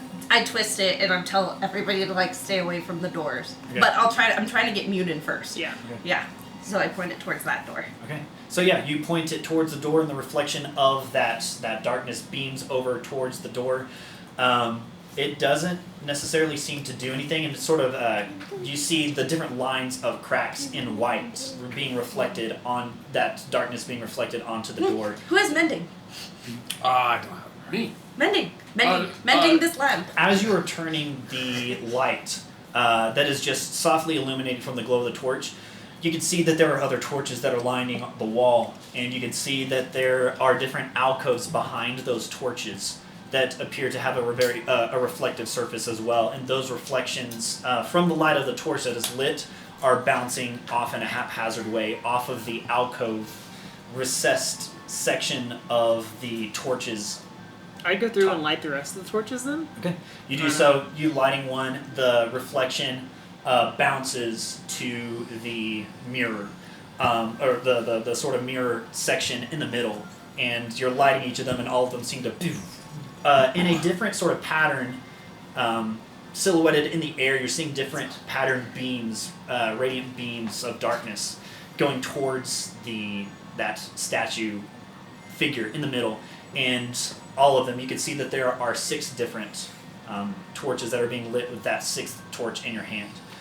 I'd put it back in the You place it back in the sconce, and you can see that there are just these different sized radial beams of darkness that are peering towards the center of the room.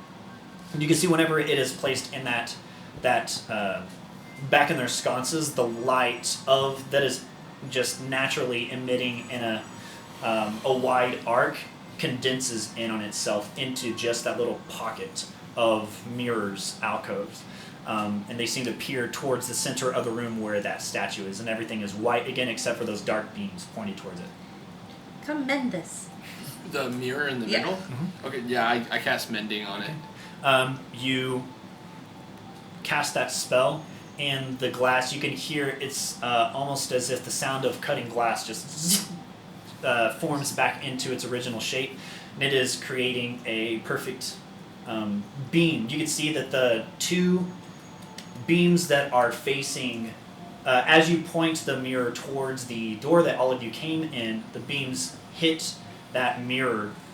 And you can see that the mirror is kind of in a sort of a concave pattern. And you point it off in that section, and you see that the light hits that other door, and it seems to kind of scatter and disperse. It's sort of a cloudy shape that is just on the center of the door, that, I guess, darkness, again, juxtaposed against just the whiteness that is around everywhere. But it doesn't seem to do anything after a while. You just see the... This is obviously something, It is something. but I don't know what. So I'm going back to laying on the ground until I figure it out. After going to the center mirror, I want to go back to the door where it's pointing and just kind of like put my hand on that dark, cloudy area. Okay. The darkness that is, I guess, the radial beam of darkness that is dispersing on that door that all of you came through, or I guess the stone wall, you're putting your hand up against it, you don't feel anything Okay. crazy.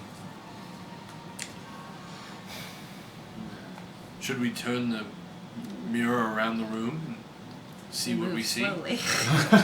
Now, was my detect magic still up, by the way? Yes. Yeah, sorry. You are you're slowly moving that mirror around in a circle, and it is just radius, just in its slot on that pillar. The light that is being angled from each of the torch sconces and the mirrors in the alcoves behind them, see that the light is just refracting off in different directions, that it is slowly turning. You could see, once you turn it towards two different torches, the lights from both of them seem to converge on themselves, and they make some sort of pattern, but it seems to be not right. It's very strange as you're continuing that circle pattern. Can I angle that towards the door that we tried, the two cracks in the wall? Yeah. Like, see if I can, like, shine it straight on that? Yeah. As you're heading as you're heading towards the center of the room, Coda is continuing that radial turn, and you sort of assist Coda in angling it at the door, and you can see that the two beams of light converge on each other, and it shows a keyhole in the center of that door. How do we get I you guess- in here? You're so That's a good stuck. Can I? Okay, so I'm gonna try something. I'm I'm gonna have. I don't know if this is gonna work or not. We'll see. I'm gonna have. At this time, you hear a mechanical rumble happen behind the door, as if there's some sort of heavy machinery that is starting to move. Oh. I'm gonna have Fox smell the keyhole. Okay. Fox goes up to roll a perception check. For Fox or for me? For Fox. Perception is wisdom. Yes, all of you can hear the rumbling of... Could Oh, I put have. something broken, just Well, like- okay. So question. I have Fox has keen hearing and smell. Yeah. So he So- gets advantage. But does that count considering? Keep your first roll, roll again, Uh-huh. and I'll take that second roll as advantage and take that into account if there's anything smell related. Okay. So keep the first roll for everything else perception-wise. 11 Okay? for the first roll. Second roll is a 10. Okay. Oh no! I'll- Sorry. Plus... 13 and 12. Okay, so I'll keep 13 across the board for sight, touch, and smell, everything. The fox goes up to it and sniffs with his little snoot, and turns back to you. The gold piercing eye, or the blue piercing eyes, juxtaposed to the whiteness of Fox's fur. You can barely make out the silhouette of Fox's frame, and it's a good thing that the leather armor is on Fox. Otherwise, it would be a natural camouflage. But Fox turns to you and just kind of...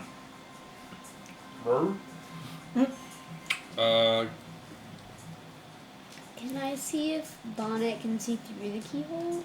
Um, Is it one of those keyholes we can see through it? Now, it just looks just dark. It looks like just a darkness of a keyhole. What if I put like my dark vision glasses? Do I have those goggles? You have just natural dark vision. Oh dang! If I had the goggles, I just like put them on bonnet.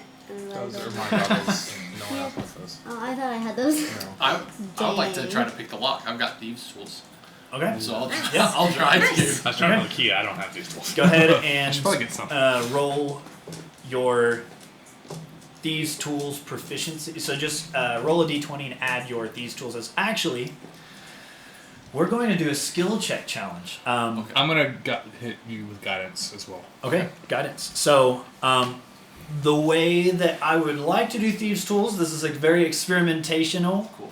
Is that a word? Experimentational. Close. Yeah, it's a very smart word that all the smarts guys use.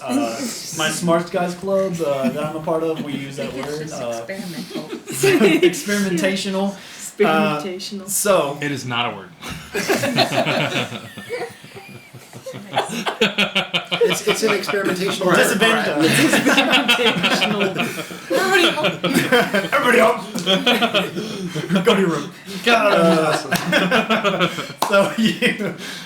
So what we're gonna do is, as you are rolling, this is going to happen in game time. Okay. So as long as you take with the rolls is how long it takes in real time.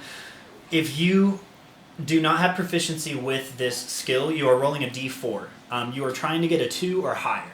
If you have proficiency, you are rolling a d6. Depending on the difficulty of the lock, I will stop you whenever you have rolled enough times to succeed. But there are levels. Okay. So there's level 1 that you I have like to get this. past. You have to get a 2 or higher. If you succeed, you're on to the second level. You have to roll a 2 or higher, the third level, and the fourth until I Okay. stop you until it's done. Which game time is passing as this is happening. So Alright. you're basically unlocking each of the tumblers. I do have proficiency. Great. And So you'd be maybe- rolling a d6. If you allow yourself time, if you wait a good maybe 5 seconds, you will increase your die from a d4 to a d6 or to a d8. If you allow yourself Okay. enough time with each one. So this is the skill challenge that we're gonna try and see if it's fun. All right. Okay. Okay. So you're starting with a d6. So you're gonna go ahead and roll to unlock that first Okay. tumbler. And I can't do the extra time for the D8 until later. You can wait 5 seconds and then try to roll that d8. But time is ticking, and you can hear the mechanical whirring of something that is happening behind the door. And don't forget you have guidance. And you have guidance as well. Which that guidance, adds what? you can A D4. for the guidance you can add a d4 roll to whichever level or tumbler you so choose. If you see that you rolled low, you can add that guidance to that tumbler. Okay, Alright? well, I'll start with a D6. Then. All right, go ahead and roll now. Time starts. What was that? 1, That was A a 1, so one. you're adding guidance?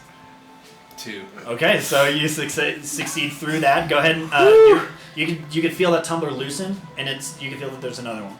So Okay. go ahead and you're gonna roll again. Okay, A D6. d6. Yep. It's a 3. Okay, you succeed. You feel that tumbler loosen. You can feel that there's another tumbler. Okay. The whirring of the mechanic is happening from behind the Can I door. just keep giving guidance? No. Okay. I didn't think so. Okay, so now I just use my guidance once. Yep. Alrighty. That's a 6. You hear a and the wall is opening up on your side, and it seems to slide. If the shadow can make noise, that's the sound that it makes. It's a very a shifting silk against silk as it is moving up. Just a as it is I moving like up. kind of back away. Yeah, from and the you door. you do so. You take your thieves' tools, and the door that Mun and you are behind, it sort of opens up as well. And the Where do you come in from? I don't even know where you are. so he's just on the opposite the door that all of you slid under as it was closing behind you. He's on the opposite side of Okay. it, where the He's on stairs the are. back behind us. Yeah. Okay. So and you can see that the stairs are starting to lift themselves up as that door just. Mid crowbar. I've done it. The crowbar is lifting. It's just done it. This seems pretty easy. Yeah, and you succeeded at opening the door, and Wow. as I can't believe it. Munin seems to be congratulating themselves on the other side of the door. Peering off, you can see that there is a large balcony bridge that is extending off from the opening that you had just opened. it's extending off into darkness. You can't see until it's about 60 feet out that you can see. Yeah. The bridge balcony is about 40 feet wide, pretty wide.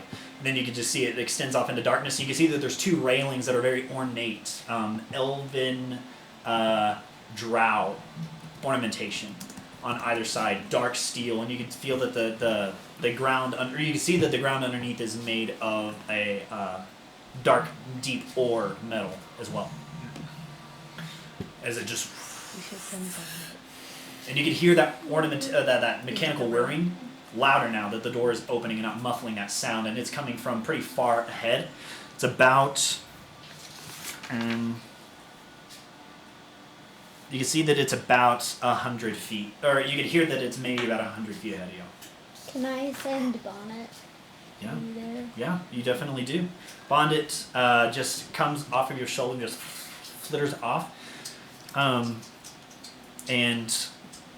Bonnet makes out a bridge that is that has railing on either side of it, and continues onto a large platform that's about 80 feet wide, and you could hear the rattling of a muffled rattling up in the ceiling, the rafters above. But this platform just goes to an edge that does not have any kind of railing, that continues off in the distance, but that platform just ends, and there is just darkness below, and then far above you can see the makings of two large bones that are extending from what appears to be a cluster of wrist bones that is extending off in the distance. It seems to be on the tall, you can see that it is just lining that ceiling about 200 to 300 feet above. And behind it there is a very soft beige glow, very similar to what you've seen prior. Maybe we should go down there? I don't even know any other way. I guess stepping up from my starfish. it's like no, you just like keep wall. Just like You mentioned the bridge scene of like drow or elven make, the ornate carvings. Would we technically be in the Underdark yet, or are we still kind of? You don't feel any kind of familiarity. Okay. Yeah. So we don't need to go You're down looking there? for a favored train, yeah? Yes. You're not feeling any kind of favored. Okay. Like, this isn't befitting. Yeah, so Bonnet is still fluttering, just flying. As they can hear just that muffled soft rattling of chains up above. Can I just like slowly start walking? Out into the darkness, yeah. You're seeing Zara walk through that doorway out onto the landing, trailing after where Bonnet went. going as well. Landon Fox and Coda, All going. Muninorn, and Monkley all head out. Screw you, creepy voice. We did it. We're out of here. I don't think he's done, but How long were we in that room for? Trying to get everything else It was sorted out. roughly 5 hours. 5 Days. minutes. Days. Roughly 5 We're a smart. week. We're Yeah. very smart. People like died in there. Coda's cocky. They're like, we did good. We're smart. That's why I always keep a crowbar on me. Good job, Newman. He's still convinced that he had everything to do with it. As that happened. And Coda's just letting him believe that. Good job, Yeah. buddy. Did Keeping awesome. that confidence as you walk along this hard metal ore platform. You can hear off in the distance, very faint,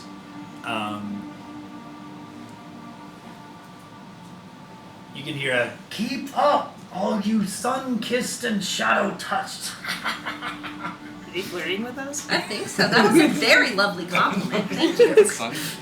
Sun-kissed. More of a fancy guy, but sun Yeah, still same. work. You hear sun-kissed and Crush shadow-touched. Yeah. Sun kissed and shadow touched. Yeah, while you continue along this platform until you hit this large, or this, I guess, balcony bridge until you hit this large platform. It looks like it's holding itself up. Because there doesn't seem to be any kind of chains that are holding it up or any kind of bracing beams or cables that are holding this up. And you're hearing the muffled moving of chain. What's that? Is my detect magic still up? It is no. It is. It's on its way out. You have about 30 seconds left. Okay, I'm gonna rush forward and kind of see if I can find any. Yeah. See what it gives me. Sure. You rush forward. You don't see any kind of. You're detecting any kind of magic that is out in front of you. You don't notice it as it snuffs out. Okay. And that rattling chain sound, you can hear that muffled sound is getting closer towards you. It seems to be emanating from up above, but then you can hear it out in front of you. Okay. And hearing that rattling chain, you can hear that it is coming closer and closer and louder. And we're going to take a quick break right here. Anyone that needs to go use the restroom, go ahead and do so now. We're just going to take a quick, 3-minute break. I don't want to make it too long so that, about 3 minutes, if that works for everyone. We will be right back while we get up and stretch and take a quick drink break. So, see you all in just a little bit.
I request that we And we're back.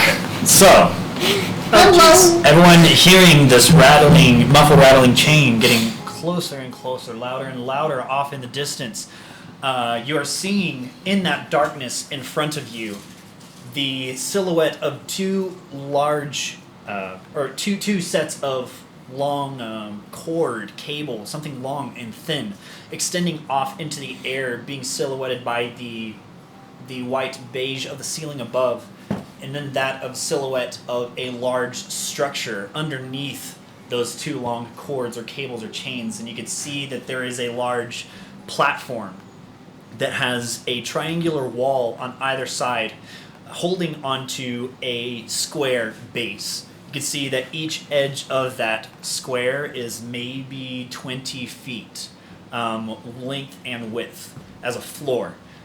And the two triangles on only two of the sides extend up maybe about 20 feet up, and at the crest, at the point of that triangle at the top, are attached chains that are not the smooth links, but these chains seem to have weird points and jagged edges on each of them, very ornate, as they are linked together and extend up into the darkness. And you can see that platform just is extending off towards you and towards that platform. You can see that the bottom of that moving platform is coming to the platform's edge and skirts just above it, and it is starting to rotate to where the front and the back are now twisting to the side, and the platform is basically opening itself up to all of you as it continues around. And you can see that as it is turning, it is starting to turn back in the direction of it is skirting along the top of the platform that all of you are looking at. And then it is starting to turn and move off of that platform. And then you can see that it is starting to go off into the distance, into that darkness, and that rattling chain just disappears slowly as well. You can just hear the muffled rattling of chain up above. Yeah. So it opened up a pathway. So the A bridge. like it looks like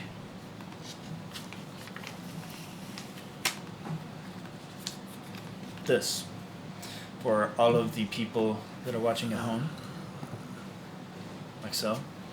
Wow. Okay. And you see that platform that is attached with chains extending off into the distance above. Wait, I didn't see it. It is moving along that platform, and then it extends off and away, off of that platform. A few minutes pass, and you can hear the familiar sounds of another one approaching. Do we get on? We did. Yeah. Unfortunately. Let's do it. Okay.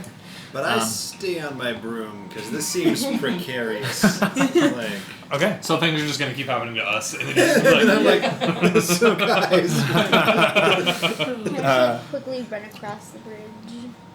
Are we on the bridge right now? You are currently on the bridge, yes. Yeah. I'm just gonna speed walk across the bridge. Gotcha. And you do it's an so. Olympic sport. Yeah. Just It's like all in the hips. Speed walking. hips, speed walking, moving to the end, and you get to where that platform attached to chains is approaching, and as it turns, all of you get on with Munin hopping on his broom and is levitating above, and that platform lurches and moves off of the platform that's extending out, and it's pulling all of you along. You look up at the chains, you can see that they are taut. With the movement on the platform, it sort of moves those chains to where they vibrate a little bit as you continue along. All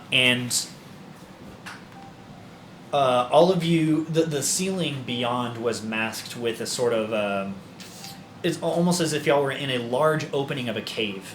And y'all went out from the edge of that large opening of the cave, and you could see the full view of the two different bones that are extending off along the ceiling. You see that those two bones extend far off, and they attach jointed to another singular bone, as that singular bone extends and continues off to something in the distance. It gets too dark to see, but you see that it is about 2, 3, 4 football fields long. That all of you are moving on this platform, and it seems to be following in the same direction as the movement of the pillar. The chains extend up to where those bones are on the ceiling. And y'all are heading towards the direction in front of you.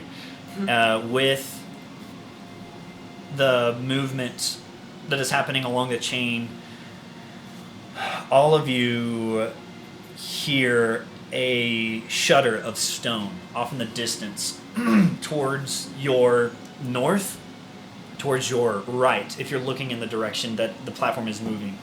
And you see a light, bright, just a huge illumination like a floodlight open up, and then you see it narrow into a sort of a beam. You can see that it is moving, just, and you see that beam is looking at a platform, and you see that it moves to the platform in front of 2 platforms in front of y'all, and you see it move to another platform that is in front of y'all, and you can see that it is moving around to the platform that all of you are going to be standing on. Just, I need all of you to roll a stealth check without pass without a trace. Munin doing so with disadvantage. Dang. Oh man. 18. 13. What was that? 13. 13, okay. 12. 12. Natural 20. 8. Natural 20. Yes. Okay. Wow. 14 for Landon. Okay. Ooh, better for 19 for Fox. 19 for Fox. That light hits y'all's platform. All of you skirt to... So the platform, the walls are like this, that are triangular, extending up to the chains, the points of the chains. And then the base is just that square that all of you are standing on. That light is coming from this direction and points to this open space on the platform. All of you move to the edges of the platform, the triangular edge of the platform that is porous with ornate movements and carvings in it. Some points, some curves. All of you move to the edges of that as that light peers through. That causes the chains above to slightly shake and rattle, and the platform to kind of lift towards the left and the right. That light turns from a white beam into that of an amber orange, into that of a low red, into that of a dark red, deep red. And you see that light is... you're seeing something starting to originate, a sound that is starting to originate from this sort of sentry that is looking, and you see it just... You can hear that energy that is starting to assimilate at the base of that statue, and you hear something start to launch from the eye of that. I'm going to cast Everyone get Lamoon's down. Tiny Hut. What's that? I'm going to cast Lamoon's Tiny Hut on the base. Okay. So yeah, that creates a small 10-foot circular dome Okay. of force. Anybody inside of it, safe. All creatures and objects are barred from passing through it. Spells and other magical effects can't extend through the dome or be cast through it. So you're casting it on a point, is that correct? On the... On the platform itself. Yeah. So the platform is 20 feet by 20 feet. So there's a party on... There's half a party on one side of the platform, and there's half of the party on the other side of the platform. With Munin floating up in the air. That platform I am on. Yes, so you are on one side of the platform. You can either cast it on yourself or... what is the radius of this spell? It's a 10-foot originating from self. From 10-foot self. dome. Okay. So, since we did it determine, I will go ahead and say who's on which side. Actually, everyone go ahead and roll a d20 for me. That'll help decide which side everyone's on. Do I just am I You are on Do I the fly? outside. You are on the outside of the platform, furthest from the direction that everyone is heading. Does that make sense? Yes. Okay. So you're on the outside of the wall. Okay. So You went up to the wall of coast up behind it. okay. I'd like to dip lower than the platform on the broom then. Okay, sounds After good. noticing what's been going on. Yeah. Yeah, using the platform itself as cover from the possible oncoming Okay, whatever. Sounds good. 16. 16. Just to decide what side we're on. Yeah, right? yeah. 16 as well. You Sorry. That's great. a 7 for me and a 2 for Fox. Okay, I got a 15. No, you did. 15. Yes, I did. Nat 20 on I got a mine. 5. I don't know what it's for, but And nat that 20. 20. Okay, I got so a 5 then. all of the 15. the top 2 numbers that are closest to Montley's number. That is, those are the people that are where he is. So he rolled a 20, 20, yeah. 16, and 16. Yeah. We're safe. Both of y'all are where Montley is standing at the I guess the end of the platform that is the direction that it is heading. The opposite end is where Zara, Landon, and Fox, I guess Zara and Bonnet, and you are trailing at the end but lower down. Than the platform. Yes, so there is this missile that jettisons, and all of you can see a flash of arcane energy as this almost force field opens up around Montley on the surface of just on his body, just and there is an impact and an explosion just as the whole platform lists off to the side and just moves. We're in a hut. We're safe. Maybe? We're safe. Yeah. If the platform goes down, Yeah. it's based on you. But we're still there. We're still We're in in the a hut. small little hut. So, Just tumbling. but the hut originates off of your point of origin, Yeah. and it moves with you as you move, right? I guess so. Or does it stay stationary, It's immobile. immobile? But anything, Oh god. any What about the creatures. floor? The floor moves, so that's there a why floor of the we're hut? wanting. Oh no. We're really gonna break the rules. I mean, are we talking like a yurt? Or are we talking more like a... I pictured a yurt, yeah. I'm guessing it would be on the base of the platform, so it'd move with the platform. It Okay. just wouldn't be moved off the platform. What's the name of the spell again? I'm sorry. Le Mans Tiny Hut.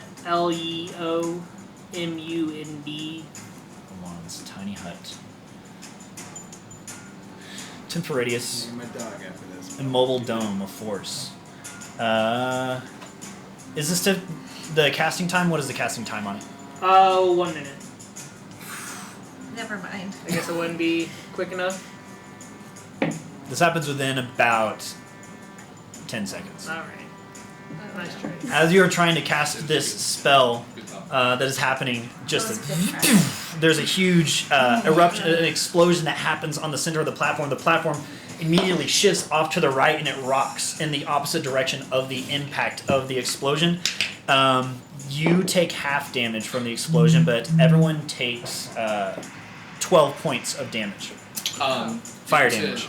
Whenever we went up to level 6, I got uncanny dodge. Yes, so you Use can my have reaction that. to Yeah. half that damage. Yeah, you'd be able to do that. And everyone go ahead and roll a dexterity saving throw. You said we all took 12 damage. Y'all took 12 points of fire damage. Do I 11. standard roll, or do I need to roll a disadvantage, advantage?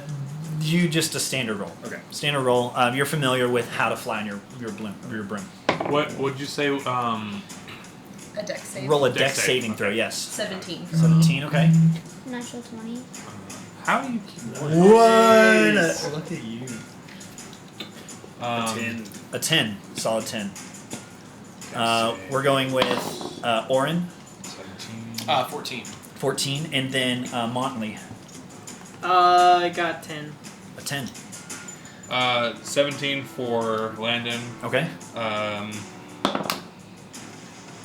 13 for Thank you, Fox. And what was the Fox? 14. 14? Yeah. So everyone that rolled below 14, so I believe Munin and Montley, the explosion happens. It throws everyone against the walls that is pressed up against it. Montley, you attempt to rush out to cast that spell on you. And with the casting of that spell, seeing that blast coming, you duck forward the impact, and are flown from the edge of that platform as it rocks off you. You skirt up against the edge and your hand lifts off of the edge of that platform. You just feel nothingness air as you are falling. As the whole platform is rocking over to the left, and you can feel it rocking over to the other side. That beam, that red beam, goes back to a white pierced beam, and it is just. It is quickly shifting its view around on that platform as it is rocking back and forth. Montley, you are, or Munin, you are underneath on your broom, and you are hit from the explosion. You take half of that damage, but that platform boom, slams you in the side of the head, and you are thrown from your broom, and you can see that broom is starting to move out from you. Both Montley and Munin, y'all are maybe about 5 to 10 feet away from each other, but both of you are heading off in the same direction, and that broom is moving over towards Montley's direction as well, as both of y'all are falling as the platform is listing away from you into darkness. I want to try to reach and grab for Catch the the broom as I'm following. Okay, Yes. roll a dexterity check, just a dexterity check with. Dexterity check. Yeah, go ahead, just roll a dexterity check. 21. 21, and go ahead and roll a dexterity check as well. Oh, I've been rolling horrible. It's a 6. Okay. That you're reaching over for your broom as you're flying through the air. Your ring activates of Featherfall, and just you're starting to slow down as that platform is listing away. Montley, you're seeing that broom just is starting to come towards you, but it is both of you are moving at a matched speed quickly towards the ground. You reach up and you can see that broom is like spinning around in a haphazard manner. You reach up your hand and just grasp, and it hits into the palm of your hand as you are moving down quickly towards the ground. What do you do? How do you ride the broom? You say in the air as you're moving down quickly. The platform is moving back in a listing manner. All of you have taken that explosion damage to the chest. Go ahead and roll another stealth check on the platform. Those of you that are on the platform. So, Landon. Yeah. Yes, Landon and Fox, Coda, Zara, and Oren. 18. 20. Okay. Stealth check, you said? Yes. And what is it for?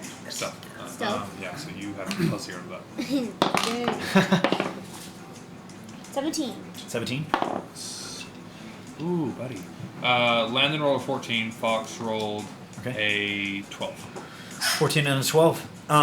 That eye is just trained on all of you as all of you I rolled in at 20. knowing what happens from that beam. The floor of the platform moves to where it provides some kind of brief bit of cover. All of you scramble on that platform and move close to the edge, holding up against the edge, the metal grating of that platform on either side as it just is rocking back. Go ahead and roll an intelligence check to see if you understand how Montley or Munin has been able to fly this broom. And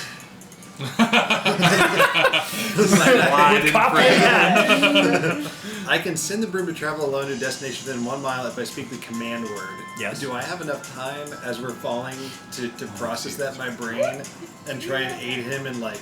Roll a Constitution save. Okay. As if 10 on the you're doing a spell. intelligence for me. What was the intelligence? 10. 10 on the intelligence. You're holding onto this and you're just looking at your beacon of hope with no kind of information as to what you should do. Just willing it to do something in your hands. But beyond that, you don't know what you can do. Concentration? Flat 8. We're falling. You would know your command word for your broom, I feel like. Okay. We're in the platform.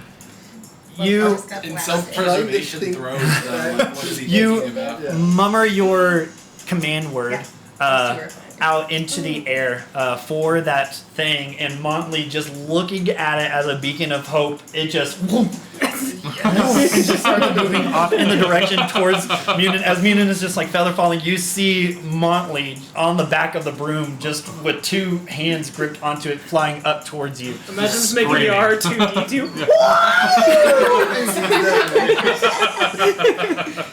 That beam of light, all of you can see that beam of light casting shadows off of the other side of the platform as it is still just rocking in the air. The chains are rattling above.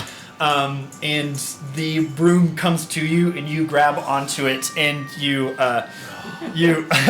pull yourself onto it as Montley is just hanging on the bottom of it, both floating in the air. And there is another grinding of stone that is happening in the opposite direction. The side that both of you are floating on, you hear that groan, that grinding of stone, and then you see that light just as a flood, and then so now there's a beam on one side, and then further along there's another beam that is just trained on the platforms very far ahead. But that other beam, the beam that is coming on everyone's right side, it is trained on that same platform that is still rocking. The other beam that is further ahead is trained on platforms that are further ahead and is moving along the platforms. And you can see that it is getting closer and closer to where both of you two are floating. All of you seem, the beam of light doesn't seem to be doing anything to those that are still on that platform as it is rocking and shaking. Y'all are continuing along that platform. Is it moving in a predictable enough pattern Yes. for us to be able to attempt to dodge the... Okay. Yes. So So still holding on to the base of the broom. You do see that it is moving in a predictable pattern, predictable enough for you to be able to try to dodge out of the way of it. What do you want to do? I'd like to first try and help Molly up onto the broom. Okay. All right. Let's see. Go ahead. Go ahead and roll a strength check. Jeez. Go ahead and roll a dexterity check. 17. 17 or 18. Yeah. Able to pull him up onto the back of the broom, Montley, in the short stature that he is. Goblin frame is able to sit on the back of it and just grabbing onto the back of you. And yeah, you're free to move wherever you'd like to go. Yes, Landon.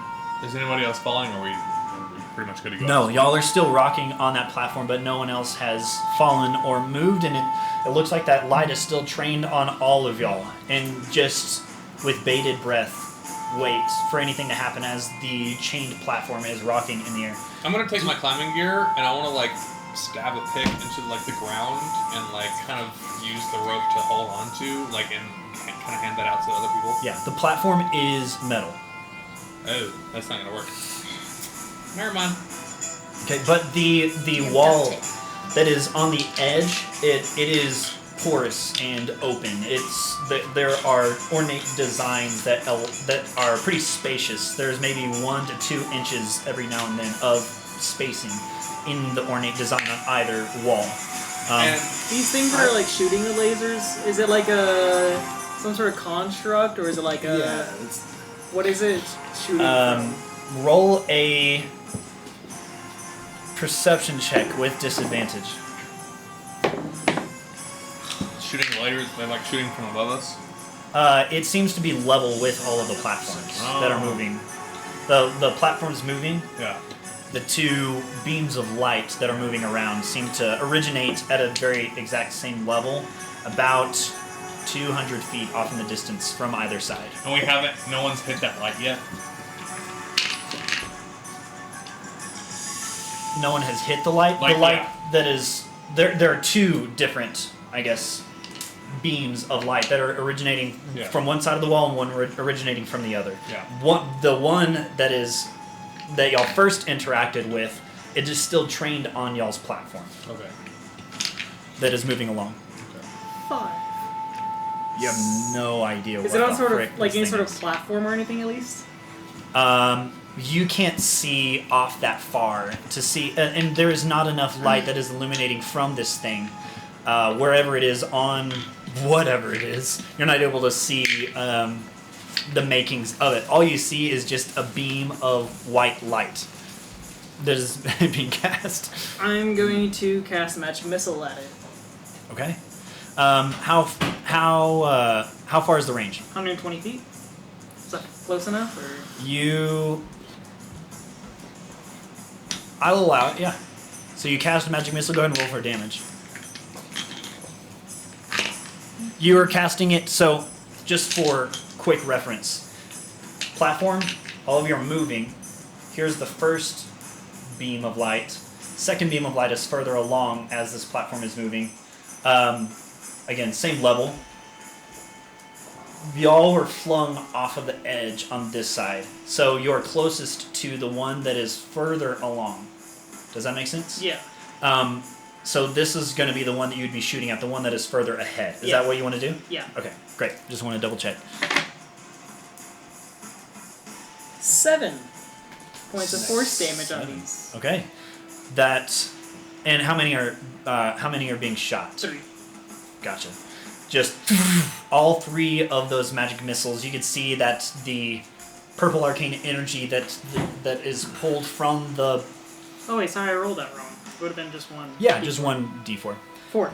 Okay, 4 for each one. Yeah. Great, and that 4 damage just arcs across the way, and you can see that magic missile, it almost seems to dissipate, and then it makes an impact, and you can see a spark of that purplish light cascade over the silhouette of this thing, and it appears to be a large, some sort of stone orb, and there is an opening that the light is coming out of, and it is mounted on top of a very ornate stone statue that is very large and has a very large and wide base that stone orb is rolling on top of. And as that purple light dissipates, you see it, and it picks up on both of y'all in the broom and is following y'all as the broom is moving. I'm going to shoot right at that eye. Okay, you're gonna shoot with Dead shot. Glide. Dead shot. Dead shot. Okay. Go ahead and roll for an attack. Okay. I can do it. Go ahead and figure out what you are wanting to do, Munin. I'm wanting to fly straight toward where the beam is going to come from. Straight So towards straight the thing. Into it. Into Yes. the beam. Yes. Okay. Into the beam. And I want to try to time it where at the last second we move out of the way. Because I don't Wouldn't think we're that be just going to be nice? able to. It would be. Yeah. That would be nice. You can certainly try. Yeah. Okay. We're gonna die. I'm gonna spend a grit point to get advantage. Okay, you do so. So many near deaths. Yeah, seriously. 20 to hit. Okay. That you pull your gun out of its holster and you aim It's and the rifle. the rifle. Okay, Yeah. dead shot. I Yeah. see. Yeah, You pull that rifle off of your back and you aim it towards the creature, and you crouch down and aim and shoot, and it rattles, and you feel that the platform kind of shift and change, and kind of move from the impact, and that crack rings in all of your ears as that shot, and it hits the side of that statue thing that is emitting that orb, that beam of light, and you see that a piece of the stone that is on that orb just cracks off, and that beam moves up towards the platform that all of you are on, and the other beam from the other side, the one that all of you saw in the beginning, that is trained on that platform, you can see that it is slowly changing color back into that red color after making that shot off from that platform. But then you see the original, or the second eye is now trained on that platform as well. Both beams of light trained on that platform, both of them changing color at the same time. Do I have time to draw my bow? Yes. Could I cast Fireball? What's the range? Good question. 150. You would do so with disadvantage. Marbles. Okay. Fireball's real I'm good. backing off on the bow thing. Fireball Okay. answers all questions. What's the range again? 150 feet. 150. So you would be able to cast it. Yeah, sure. Okay. And with that beam concentrating on that platform as well, the secondary beam, the further advanced beam sentinel, is getting fireball cast on it. Just a huge you could feel this heat starting to emanate on the surface of your feathers, Munin. You turn around and you see this light of this fire that is just the glow of the fire is reflecting off of Lee's Munen's beady eyes, and he just, as if he's throwing a shot put across through the air, and it just a rocket, and all of you can see out of the darkness this ball of light just shoot out from nothing, and you can see that it just go ahead and roll for damage. Nice.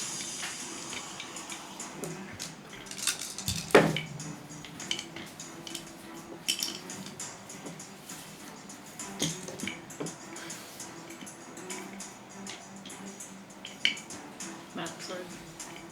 Isn't it? 32 32 points of of fire damage. It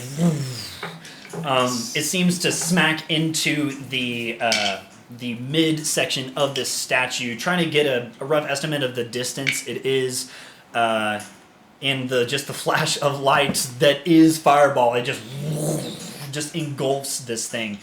You think that it's potentially 10 to 15 feet tall from the base of the statue up to its eye, and you can see that it is recessed into this alcove in this large cave wall from that flash of light.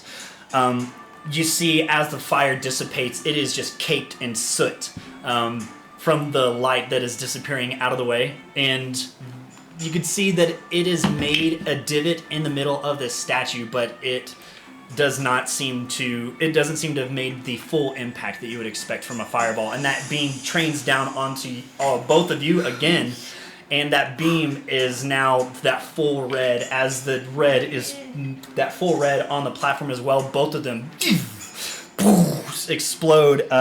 You are trying to dodge out of the way. I was going to do like a "you're gonna have to trust me on this one" thing. Hop off the broom and have the broom fly up and us fall as the beams are going, and then have the broom come back around. I don't know what else to roll for that, how to make that happen. But do like a fall and have the broom do a mislead kind of a thing. Okay. So the beam would be coming to the broom. I would figure. And Sure. then we'd And you would be fall and go hopping one off way of the broom. and have the broom go the other way. Just So you would make the broom go in the other direction? and do a big loop and then come back down around. A and loop-de-loop, a Star Fox barrel roll Yes. esque thing. That's Do what a I barrel want. roll is what you're telling your broom to do. Yes. Okay. You say this quickly to Munin as you grab him and just pull him off of the edge of the broom. That broom starts to pull up as Munin, you feel your guts come up into your chest. As both of y'all, Motley, you feel your guts come up into your chest as both of you just fall off of the edge of the broom. And that beam launches towards the broom, and the other sentinel, another beam launches at everyone that is on top of the platform. Oh no.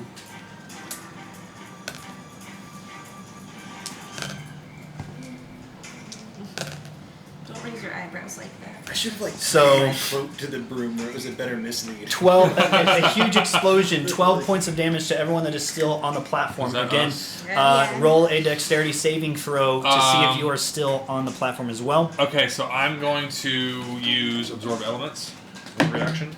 Okay. Go ahead and roll a dexterity Oh wait, saving I throw. didn't. Never mind. I didn't. Just, press just, just a dex saving throw. that. So we gotta go. 5. Okay. 19. 19. Nat 20 plus 3. 23. Wow. Already good to Wow, so you need to well do a dex done. saving throw, which is nothing. So you Okay. roll a d20. 16 for me. A 16. Motley Okay. Broom Adventure. What a Gross. It's not- I got a natural 20. A natural 20. I don't. I thought it was a 20. That's like the fourth one in a row you rolled. No. Great. Natural 20 on staying on the platform. Landon, you are An 8. an 8. I didn't do good. And Fox for got a Fox? 21. A 21. Okay. With that, Coda, Zara, Fox are still on.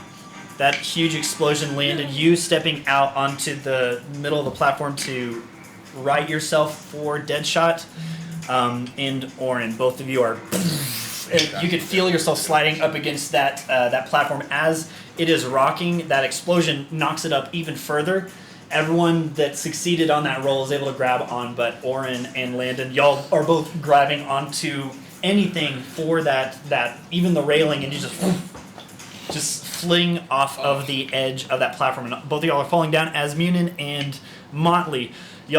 He just grabs you, and both of y'all barrel roll out of the way as the broom is heading up, and that beam of light just skirts underneath the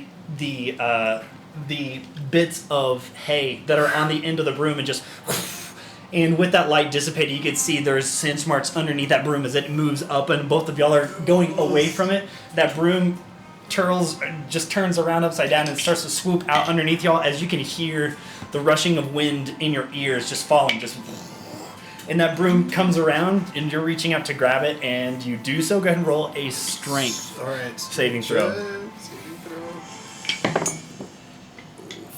Plus, I think I got like 7 total. A 7. You grab onto the broom, and it rips out from your hand, and both of y'all just start flipping back end over end down towards the ground. Anything that Landon or Orin would like to do as y'all are flying? Yeah. How close to the wall am I right now? Not close. Good. Great. Awesome. So as y'all are moving told you across we should set up home. with the rocking of that platform exploding, it is rocking back, and you can see that there's another platform that is coming towards all of you that are still mounted on that platform. Fox is on the platform, Zara, and Coda. Am I still holding on to Motley, or are we? You are still holding on to Motley. Okay. In our fall, I want when he is above me to try and push him upward away from me. We're not in space, I guess, so this wouldn't really work. I guess the ring of featherfall, it won't have any kind of effect. I mean, it would be typically it canceled wouldn't. out by. I'm trying to typically. Because I don't want to just ditch Motley and be like, good luck, ring of featherfall. See you later. I want to find somewhere to. Okay. Yeah. It says, while you wear this ring, you descend 60 feet per round and take no damage from falling. Okay. So you're still holding on to Motley, moving at the rate that gravity would. 9.8. 9.8, that's solid 9.8.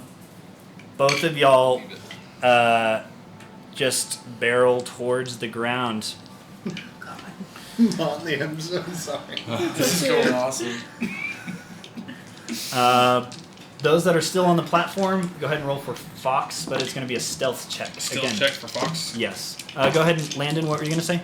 What do I add? Okay. Your stealth. Your stealth is 0, so you just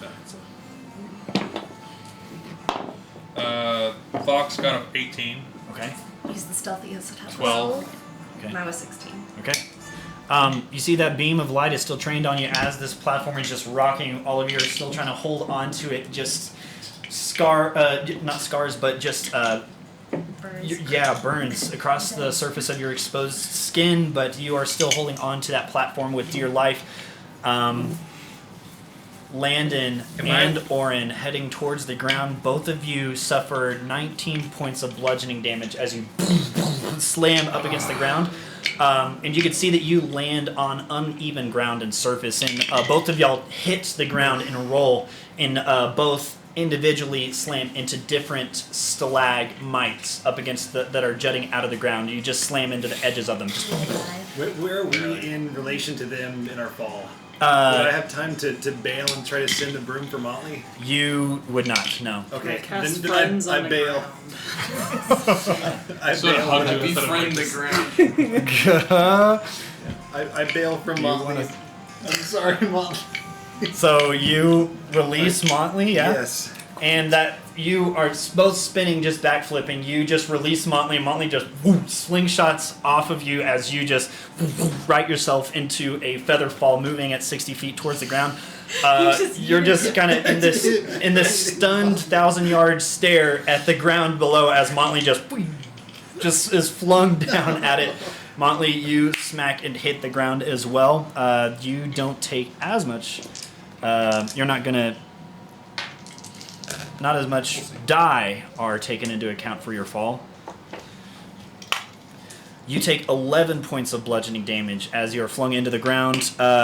Friends hits the ground, and the ground gives you no mercy back.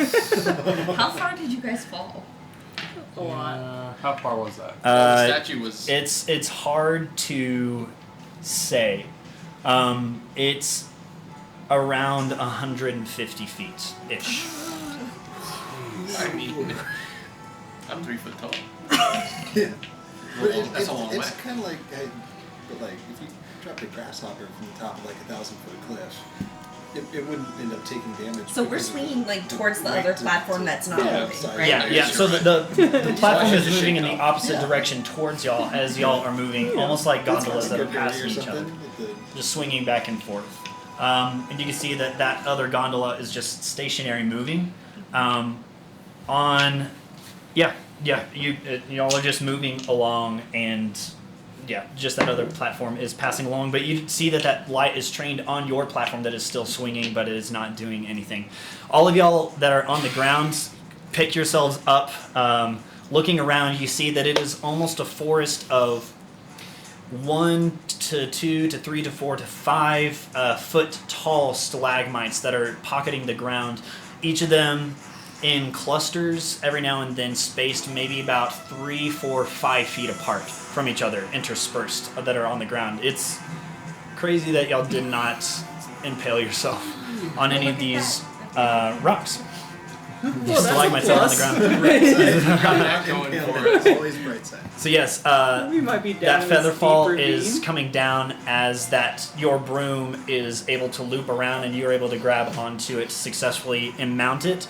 That beam of light was following that broom as it was moving through the air, almost like a spotlight in a circus show. Back up. And you grab onto it. What do you do? I want to try and Come get us, please. Please come get us. I'll head for the platform. Okay. So are there multiple platforms moving along too, or is it just the platform everybody was on? You can Are see- there empty platforms? So you can see from that second sentry, Because it's hopping. it was moving along different platforms that were moving further ahead of y'all. Okay. At what point in the light getting red is the beam on the broom and now on me at? It was trained on you. It doesn't seem to have changed its color from that white light. Okay, it's still as white you're light. moving through the air.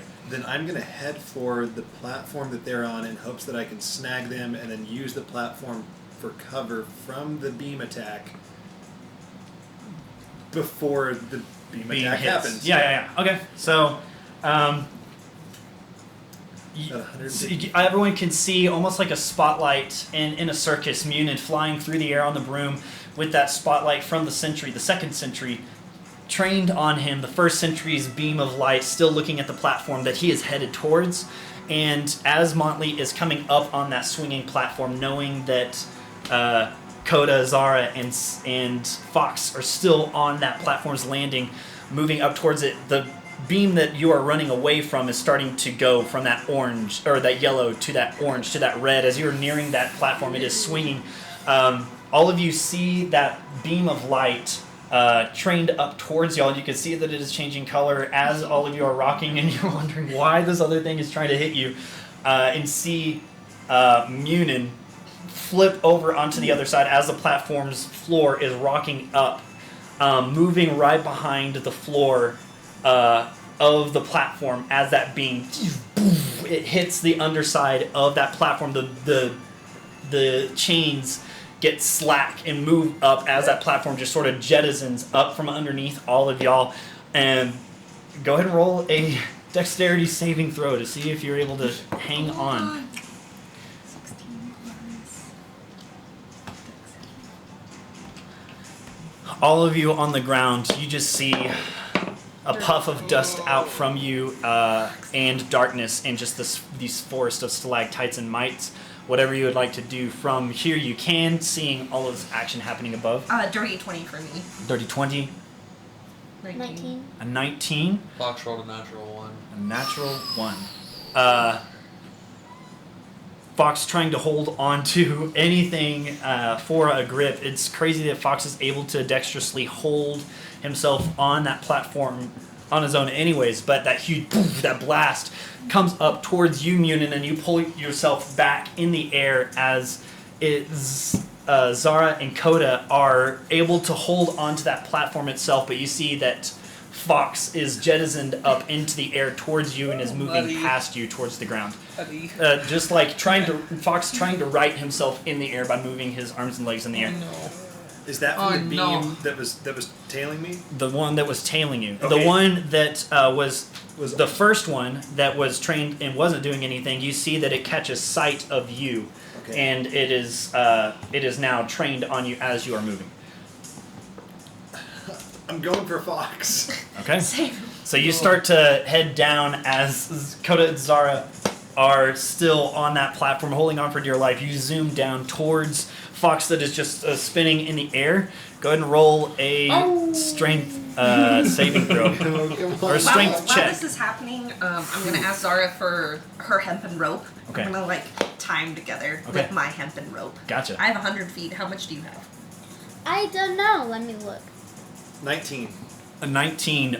You zoom down as Fox is moving through the air. You are reaching your hand out as Fox is moving. You are able to grab onto 50 a leg of Fox, and Fox is Okay. able to strengthen his leg muscle into righting himself and stopping. Using the strength of your grip, you're able to fling him up to where he is sort of like piggybacking backwards. His hind legs have moved over your shoulder, his head towards the base of the broom as you are just holding onto him for dear life, moving down, and that light is starting to shift and change. That light is coming towards both Orin and Landon.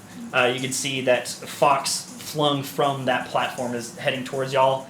Munin, catching him, is headed towards y'all on the ground. Quick question. Do you remember how much damage we took on the platform? It was 12 that second time. What was the first time? You remember? 12. So 12. Okay, so he's not looking great. Okay. So, Yeah.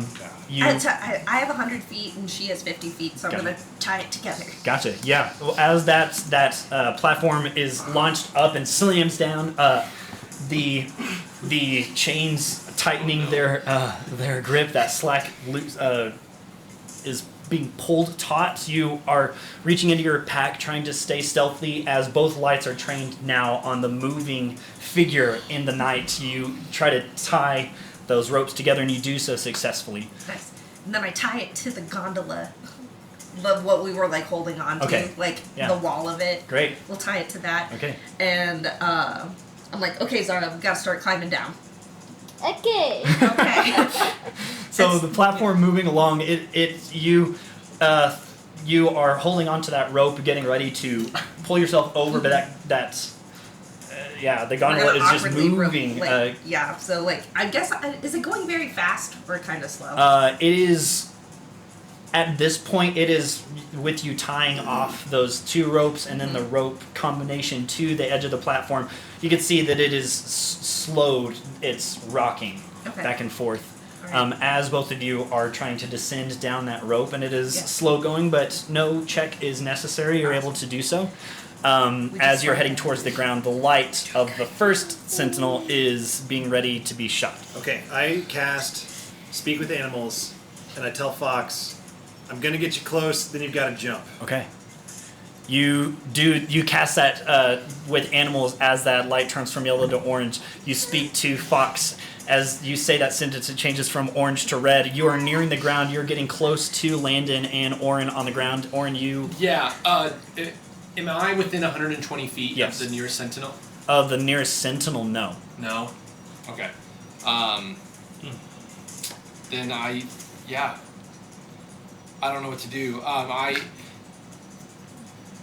Could I ready Mold Earth cantrip to try to soften the ground that Yeah. that Fox is going to Yeah, jump you're onto. you're looking at the trajectory of Fox and Munin, and you are running off towards that direction, just moving past all of those stalagmites on the ground, and you're getting that mold earth ready for whenever he is going to that descent. And you can see that Fox is starting to lose their grip on the back of Munin.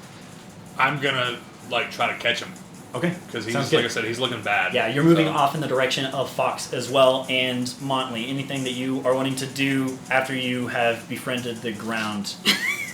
And tough love You have to know that caught ground you. names. Yeah.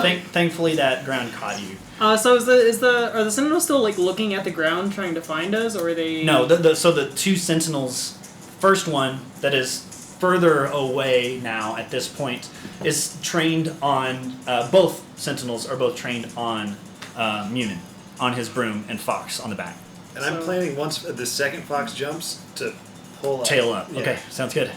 On the ground, I'm just gonna start kind of centering myself and trying to find a way to keep going and following the. After that platform that's up above. Yeah. Okay, and you can see the silhouette of the platform up above using the light that is behind the skeletal figures of the bones. All of you can see the two bones that are lining the ceiling. All of you have made it to maybe about right here in the movement of this platform.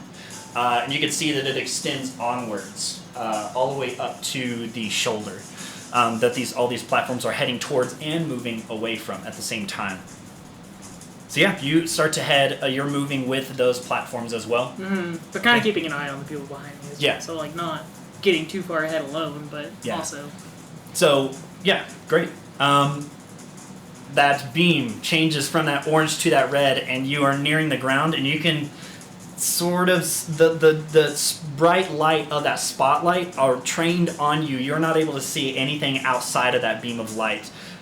So you just go down towards the ground, and you can see that it is coming up quick. You spin off, doing a barrel roll, and you see that Fox kind of loosens their grip and flings off. You have made it to Fox just in time. You see Fox about 15 feet away from you, 20 feet away from you off in the distance. You see the Orin is arriving and is casting a spell. That mold earth softens as Fox just tries to flip around on their feet. Actually, why am I rolling for Fox? Go ahead and roll a dexterity saving throw for Fox. Acrobatics check. What is Dex. what? I mean, it's just so. Yeah, straight just dex. add dex. Yeah, just dex modifier. And if they, yeah. I don't think they have proficiency in acrobatics, but 11. okay. 11. As Fox is flung off the edge, Orin, you are reaching forward. You're moving. Your hand reaches out, and that mold earth just boom, and you can see that it sort of moves as if it is water, as if a large droplet of water has moved the earth in a bending fashion, and then the fulcrum of that impact, that sand moves up and it catches Fox as Fox tries to right themselves, but Fox lands on their back in that sand and just woof, and there's just a huge puff of smoke as Munin, you fly through that smoke, and that smoke zooms up and that beam moves. Go ahead and roll a dexterity saving throw. Come on, buddy.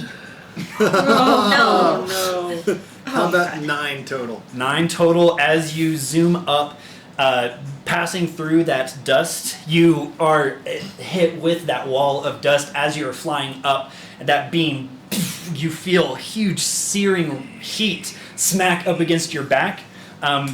Roll a strength save to see if you hold on to your broom. All right. Nat 20. Yeah. You Alright. are hit in the back. You are flung from your broom, and you're holding onto it as you fly through the air, not knowing where you are necessarily as you are flying through the air, but your body slows as it makes its descent. You can see that some stalagmites are rising up around you as you fall on the ground without any damage, other than the fire damage that you took, Yes. which was 10 points of fire damage from the impact of that blast. You can see that the lights are looking around. Both sides of the lights are looking around from where you landed in that earth. Fox, landed in that earth, and both you and Landon rush over to it, and you're looking in that earth, and you see that Fox is like moving around onto their back in this darkness with that beam of light right above all of you, maybe about 5 feet above, trained on where Munin landed. And you see that Fox is like riding themselves and just like shakes that tuft of dirt from them, but it looks like Fox didn't receive any kind of impact damage from that fall. Thanks to both Munin and yourself, Oren. We're still climbing down. Yes. And you can see Montley, the silhouette of Coda and Zara moving down that rope as it is just like moving in the air. Both of you trying to hold on to that rope as that platform above is just moving in a weird direction. It's good. We're working on it. We're gonna lose our rope, but it's fine. You all head down to the base, the floor, as these two sentinels are just trained on where Munin landed, looking around. Go ahead and roll a stealth check. Be stealthy. He is stealthy. Come on, Munin. Oh, he's stealthy, but he's not rolling stealthy. Good thing I have. Okay, 8 total. Oh, buddy. We'll see what happens when we pick this up next. Did we get to the ground? Y'all are close to the ground. Okay. You're maybe about 50 feet above. Oh, that's not bad. Fox didn't take any damage. Oh, good. Okay. Oh man. Fox landed on a soft sandy pillow. Yeah. Bryce, why are you trying to kill us? Why can't we just Yeah. have Why can't we have one session where we do we get through full health, we're fine. Oh, y'all are great. Y'all do great. We were very smart I in want to that go one. home. Yeah, great job, y'all. Wow. Thanks. Great job to you. Well done, y'all. That was awesome. It's fine, my morals hurt. So thought it was going to be a shortcut. what? I thought it was going to be a shortcut. The path through the mountain. Yeah. Your friend sucks. He does. I'm gonna. The next time I see him, I'm gonna opposite big You hand. can't take that back. Swear jar? Is that a swear jar thing? The opposite handshake. Oh. Yeah. I thought it was like something more deadly than an You ever seen an somebody opposite doing it? handshake. No, I see what you yeah. mean. Yeah, it's the that it's Yes. Deep room. I debroke you. Okay. Well, y'all, thank y'all for joining us. We appreciate anyone that decided to tune in on Labor Day, a day without labor. It seems as though we have labored our main characters in this session, but no apologies from the DM. He has to do this. Does he? It's my crutch. Does he really? It's not my crutch. It's my burden. It's my burden to bear as the DM. I just have to make things worse. Horrible for everyone. So yeah, thank y'all for joining us. Be sure to like, comment, subscribe, follow us on Twitch, on YouTube, on Facebook, on Instagram. Yeah, we love y'all so much, and we hope that y'all have a great Labor Day, and we'll see y'all next time. Bye, everyone. Oh wait, before we go, have you ended it? Have you ended it? Before we go, we want to thank Andrew and Allie Hawkins for giving us their house and for letting us, destroy it on such a, gentle day as Labor Day. We thank them. Yeah, that's it. Buy some merch if you want to. Okay, bye. Bye.